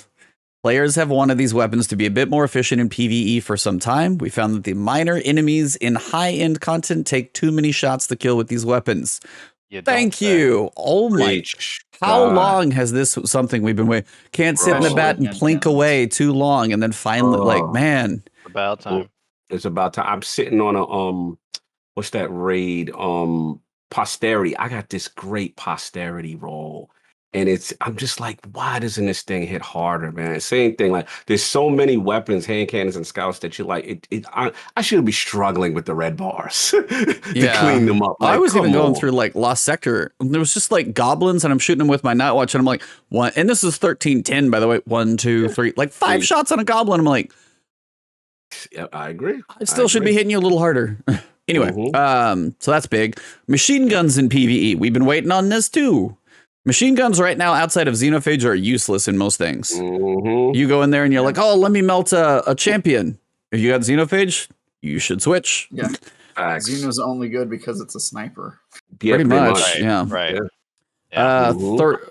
Through playtesting and player feedback, I'm surprised it took this long. We found they're not doing their job as intended well enough. We're planning for a noticeable change in season 15. I want them to give them the rocket launcher treatment. Let's do it. Yes.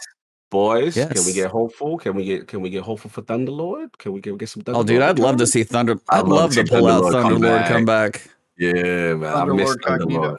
Yes, Thunderlord Cognito, bro. I love that because it was so great with the. Remember, it was multifunctional because you had the boss DPS effect too with the extra joint. I missed the Thunderlord rain, man. That was a fun meta for me. But I would love to see it come back. Yeah, it's like if you pull out any machine gun that's not Xeno on, like, say, a champion right now, it's not even going to happen. It's so not worth it. Agreed. Special ammo economy, particularly in PvP. While the above changes to shotguns could help tone down the aggressive frames a bit, we've got a couple of small changes planned that should reduce the amount of special ammo floating around to a degree and have further changes in mind in case they're not enough. People, if they stay alive long enough with scavengers, have pretty much infinite ammo. I mean, it's a bit ridiculous. Here's the time to pour one out. Anarchy has done too much too well for too long, without even counting the boost it got this season, which is due to the sweet grenade launcher artifact mods. So we're making changes that make it great at a couple roles rather than being the jack of all. It says grenade launchers, but it may as well be jack of all heavy weapons, to be completely honest. Are you guys surprised at all? What do you think they're going to do to it is the other question. Fair enough. That's my response to this. Fair enough. I assume they'll just lower the damage output across the board. But yeah, fair enough. It was fun while it lasted. It's one of those things. I was like, it had a long run. Yeah, it was like spin to win, or the the other exotic sword they introduced with Beyond Light. We all knew this was coming. So, but Prince. So I have the salty, spicy take for this, and this is the voice that I read this in. Anarchy has done too much, too well, for too many years. I was excited for this change for the one reason. I have not set aside the time to grind my spoils, so I don't actually have Anarchy. You don't even know what weirdly the enough is. Weirdly enough, I'm still sitting at like 200 spoils because I haven't grinded enough. Even when doing a little bit of the Templar farm, just haven't set aside the time to just grind spoils. So when I read this change, I'm like, okay, I finally won't feel like the odd kid out when it's raid time, when it's high end like time. Anarchy, You bowl out your anarchies. What are those? Reach and clear. Yeah. So for people who are enjoying it, like, again, I understand that the change is warranted, and I was never that salty because it's PvE content. We're all winning at the end of the day. But it'll be interesting to see what they do to it. Yeah, I mean, I make it quick. I'm with Trav. Like, it was a good run, boys. I mean, we can't complain. And my main issue was not the nerf that I always feel I think I don't know if we had Mesa on who said it, or somebody said it. It's you get so much ammo. Maybe it was Clyde we were talking. You get 26 or something. Bro, Yeah. you get I feel like I never run out of anarchy. Ever between the scavenger perk and then breach and clear, then unstoppable grenade. This season, boy, with that artifact, anarchy's running loose. But yeah, it's time, boys. It was a good run. What'd you say? Yeah, I mean, it was due. Honestly, it's one of those that I really haven't used that much intentionally because when I make videos and stuff like that, specifically, I'm like, I know not everybody has anarchy. If I'm literally like, if you have it, use it. It's fantastic right here. Arc burn, if you use, breach and clear, it's crushing stuff right now. But for those of you who don't, I don't use exotics or supers in my like Lost Sector guides that I've been doing because I'm like, I want everybody to be able to like use whatever fun tools you have. This is the base that you can get it done with. So I haven't honestly been using it that much. I know how powerful it is. And honestly, just seeing everybody go through and be like, bink, bink, and hide. Yeah, bink, hide, bink, bink, yeah. Like, so it's just, it's a very passive weapon. Yes. And I think they want people to be a little bit more active. And honestly, I'm surprised this lasted this long.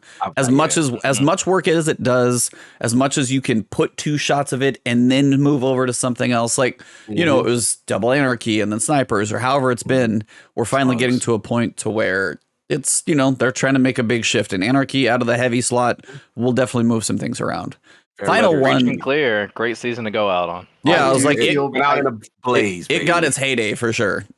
Yeah, I do feel bad for people like Destin who did that raid 100 times. Oh God, yes. And now it's gonna get nerfed. So on your next episode, you got to make sure you bring that up. Just throw it out. I will. No doubt. Very curious to see what they do with it, but yeah, it's time. The final one for me, though. The final one has got me intrigued too. We wanted to give players more reasons to use exotic primary weapons in high-end PvE content, and we just got done talking about anarchy, xenophage. Why would you use anything? Those are Death Singer, or Deathbringer, can't even remember now. Oh, yeah, that's my baby. Like, there are the power of heavy weapons, and then the exotic version of those really, really sets them apart, typically, that it's really hard to even consider a primary. I mean, you could use an energy, much less like, if you got Fighting Lion or other ones, but to use, Hawkmoon's the only one I know that'll pump out some damage if you get your crits.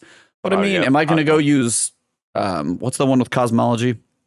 Pulse Rifle? Graviton. Yeah, Graviton. am I going to go use Graviton in a no? Preach so it, brother. The fact that that's even a possible option for Prime, I mean, it's an exotic and you only get one. It needs to be exotic. Yeah, they need to do the same thing to armor, but that's another whole podcast.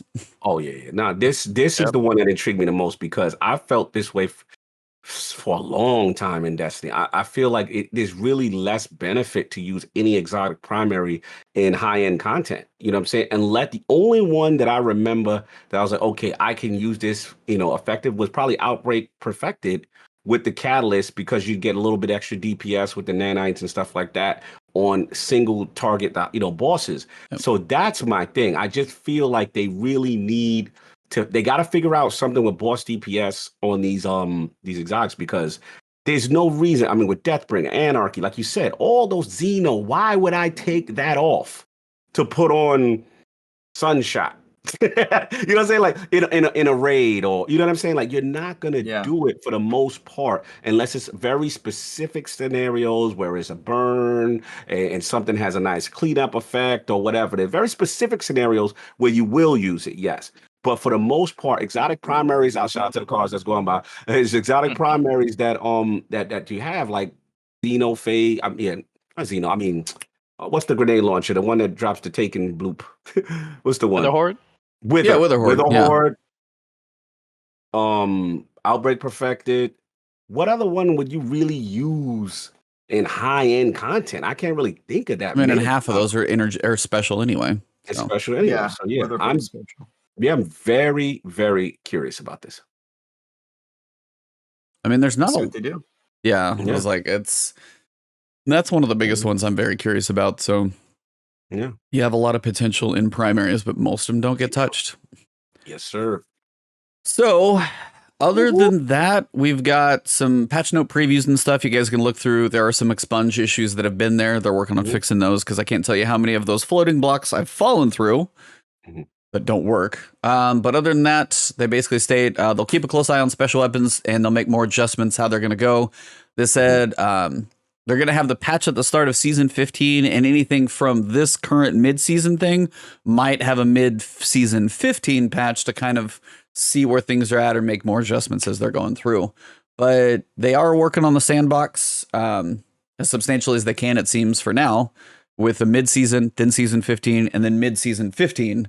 That we're going to be at least seeing some adjustments, balancing, always kind of a moving target. But as we kind of wrap up, that's kind of the end of the TWAB. And before we head out too much, I wanted to kind of see if there's anything else you guys needed to touch on. It has been a 2.5 hour show, so I don't want to keep you guys too long. But anything else I'm missing?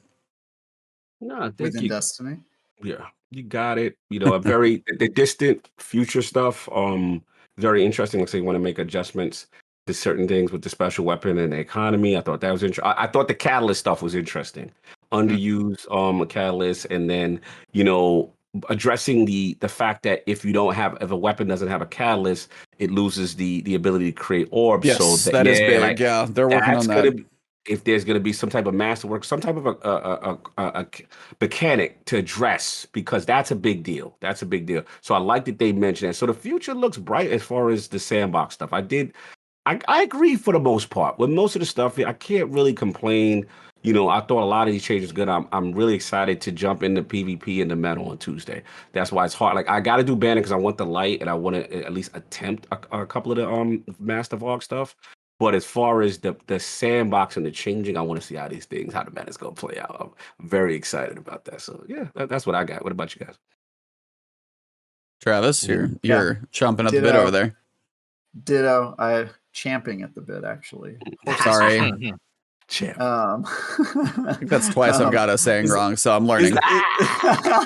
Yeah, I keep. It's such a weird thing about our relationship. Yeah, I was nip it in the bud and then champing at the bit. Okay, so yeah, I kind of agree with everything Cog said, more or less. Like, I think they have some. I have some questions about their definitions for weapon roles and how they're going to be developing those, but. In so far as the changes they're making right now, I think it's largely good. Most of them are PvP focused, which I think has the most issues. And then the few areas where PvE could use help, like probably making Anarchy less dominant, making scout rifles and hand cannons more, are really good. But yeah, this is an awesome meaty TWAB. I think this is probably the seasonal update that we are going to get if the Witch Queen came out when it was supposed to. And so now, we're just getting it early because that was delayed. So it definitely feels like the size of a patch you would expect before an expansion. So I'm curious to see what additional stuff they'll change before Witch Queen actually properly comes out. Yeah, good point. Prince. Right, yeah. The PvP changes are exciting, very welcome. Interested to see how they are next week. For the future stuff, like Cog, I'm very excited for their changes to exotic weapons and giving them a way to make orbs for exotics that don't have catalysts. There are some exotic weapons / exotic primaries that I like to run just for the fun of it, but I'm not getting the benefit of making orbs from them or any additional added perks that would come with the catalyst. Also, with that, excited to see how they change up for these exotic primaries that are underused. I think a lot of these guns are very iconic and they have some interesting stories behind them, but they're just heavily underutilized because you have so many better options out there. So, very much looking forward to that. Big time. I would agree. You guys kind of covered everything.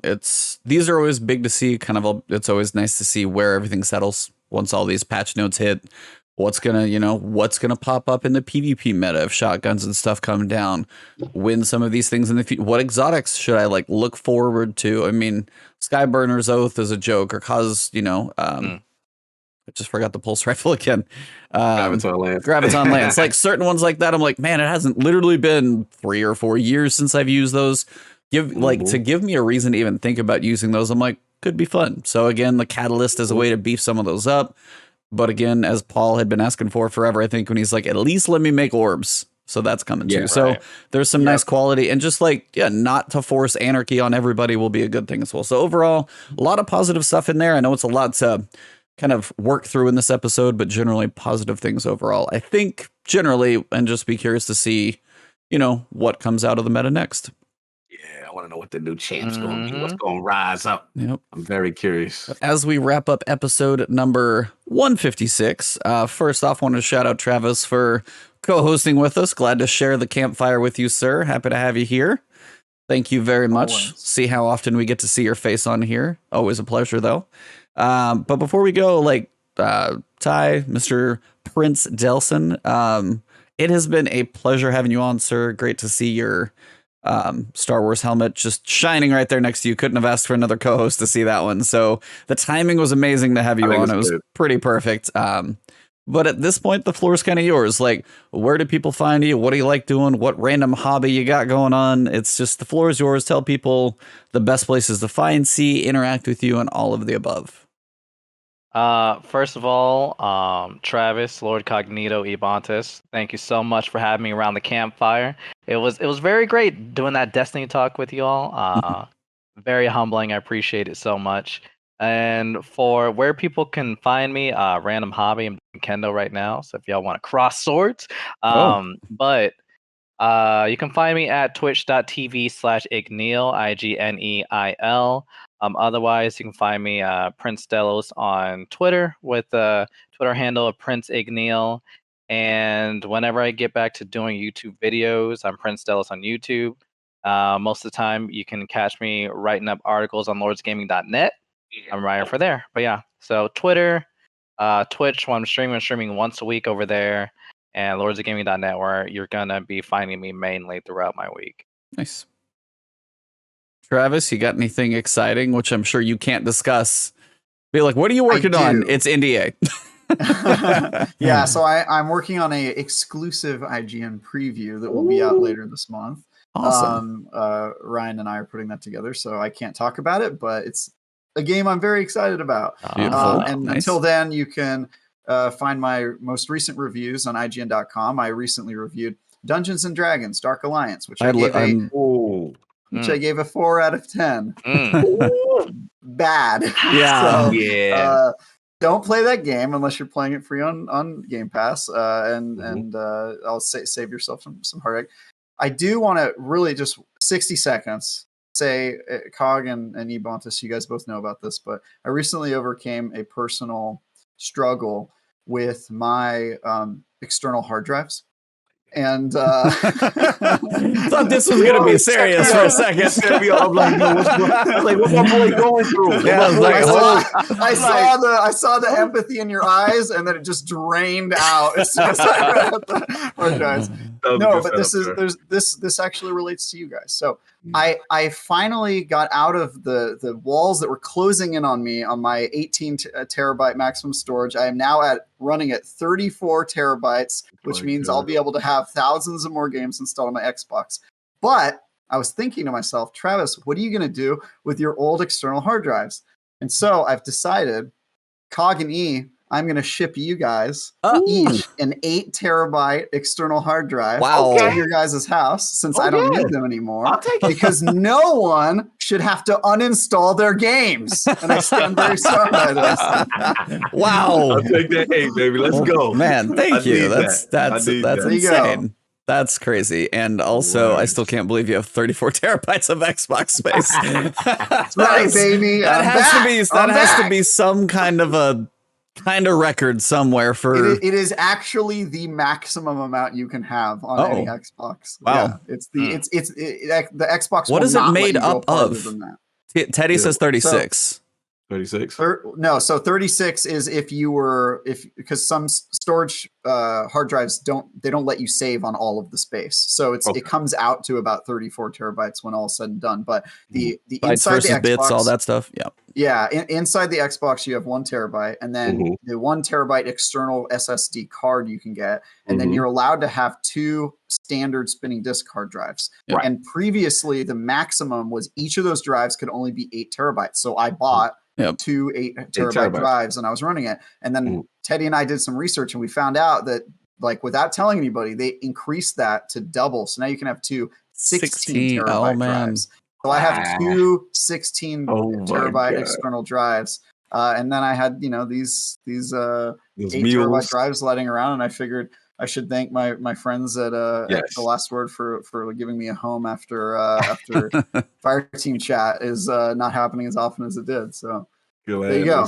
I'll get your addresses after this. Yep, we will do it. I could always use the caddy, the mule. Yeah, where's my games? It's in that thing. So much space. You're running out of the house in the fire. What are you grabbing? I gotta grab the safe in this thing. It's got everything. Well, thank you very much, man. But yeah, definitely a pleasure to have you on. Always enjoy the rants and the opinions because they're always entertaining to listen to.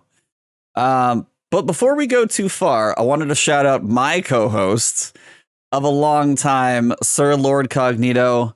I'm going to let you tell what it is, but I honestly can say I was just amazingly proud of the news that got announced this week for LordCognito on Twitter. He is joining a huge name in the world of Xbox. He's put in a hell of a lot of work for Iron Lords podcast. They have an amazing thing going, and they're really infectious over there. And he's been between a lot of different podcasts, and he got called up to the big leagues officially this week. I kind of knew a little before. So where Cognito can they find you going forward, sir? Yeah, man. Thank you, E. I appreciate that. Yeah, I'm going to be the new co-host of Defining Duke, Last Stand Media, and shout out to Colin, shout out to Maddie, shout out to the whole team, Dig, and also again, I would be remiss if I don't shout out Carrick ACG, the previous co-host of Defining Duke, who moved on. He's got other things going on, and the opportunity presented itself. So yeah, man. I mean, it was just I guess when you grind so long and you have your head down always about what's the next thing, how do I improve, or what's going on, I don't really have my head up to kind of appreciate, what was going on so far. And the love, man, y'all gave me a lot of love. Your boy teared up a little bit because I was overwhelming. You don't know how things are going to be received, I think. And to see everybody just like, yo, Cog, it was overwhelming. It felt good. And it's been a warm welcome. It's been a lot of love. It's been a warm reception. Obviously, the first episode we recorded already. Patreon's, it's up now, but I think it'll be released to the public on Sunday. And then I have a Defining Duke Ultimate that you guys get to see, which is kind of just me on their platform. And they're calling it Getting to Know Cog. So it's kind of funny. And I have some mailbag questions and stuff like that. But I want to thank everybody because, the Destiny community, the entire Xbox community, just gaming in general, and some of my heroes, to see a tweet from Ryan McCaffrey, someone I really respect, someone who's been doing it for a while, and say, hey, Cog, that was the choice I wanted for you guys. It hit hard, man. It hit hard. It was your boy teared up. So I was just like, thank you. Thank you. I saw your comments, Travis. I saw you always teasing me about how many podcasts I'm on. You know what I'm saying? Dude, it just keeps growing. It's amazing. That explains why you had Colin on your show, the Iron Lord podcast, and you thought you were interviewing him, but he was interviewing you. All along. It was a pilot. Somebody said that. Dano says it's now supposed to be Your Grace, LordCognito. Yeah. The joke me and Colin had was from a Lord to a Duke. I was researching the theology. I was like, oh yeah, Duke is higher than Lord. There you go. Like I was getting all got into the upgrade. It, yep. Yeah, but nah, it looks. He finally passed you, Travis. I know. My lordship is just sitting here without any sort of promotion. Travis, I gotta thank you, sir. You actually did it. Your boy did it. No, you got it. Oh my God. Officially a Lord. I did it. Wow. That's I had, bro, when I did your intro and I researched you and I realized you were legit a Lord, I said, can't be LordCognito and had this man running around with an official Lord title, and I am not a Lord. Oh man, where's your lordship? Is it in Scotland? It's in Scotland. It's in Scotland. Yeah, they got which province are you in? I'll get you the province details after the show. But he literally just two-upped you in one podcast. Yeah. I had to be with my man. You know what I'm saying? I had to be on the same I'm a real Lord now, and I'm a Duke, and I've been on more IGN podcasts than you, and I'm best friends with Colin. It's like, Jesus, dude. I get it. You win, okay? My show just got canceled. Like that. You This guy inspired me, bro. I thought that was the Wait, coolest thing. I'm like, yo, he is a lord in real life, and I'm Yeah. not. I gotta get there. Hey. I gotta get going.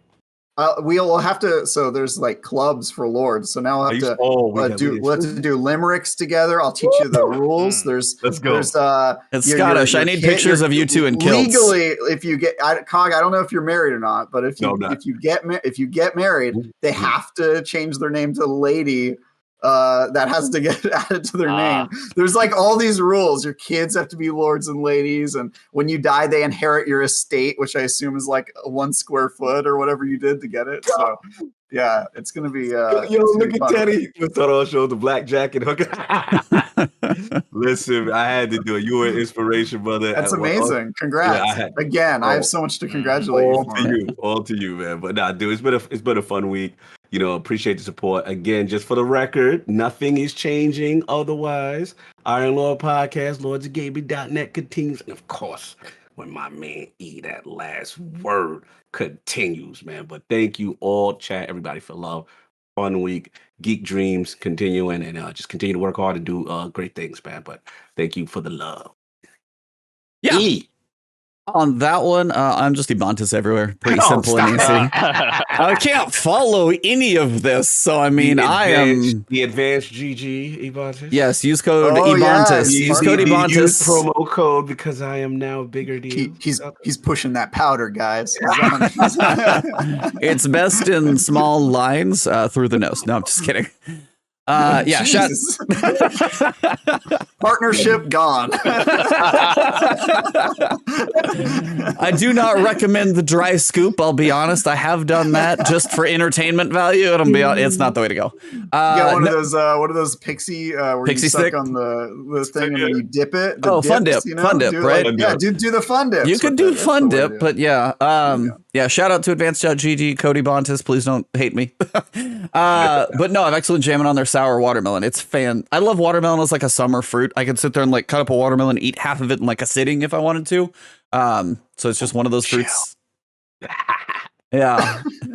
And then, yes, they did actually drop a new flavor for chill. If you're looking for a little CBD, you can get a pina colada flavor now. They dropped that today. So you're looking for a little CBD relaxation and hydration in your life, you can do it that way. But yeah, I'm still always, I have like strawberry lemonade and watermelon are kind of my two go-betweens. And I'm kind of mixing it up with everything else. So projectile vomit. No doubt. But that is all I got, you guys. It has been an amazing show. We're going to go raid Above. Actually, he's going to be our guest here in a few weeks, a couple of weeks, actually. So go hang out with him next week. We've got Sarah, very small hat, coming on. She's she does a whole lot of PvP. So we'll be picking the brain of a PvP lady next week. So tune in. But for now, we're going to go raid them right after the show. But for this week, episode number 156, we wrap it up in epic lordly fashion.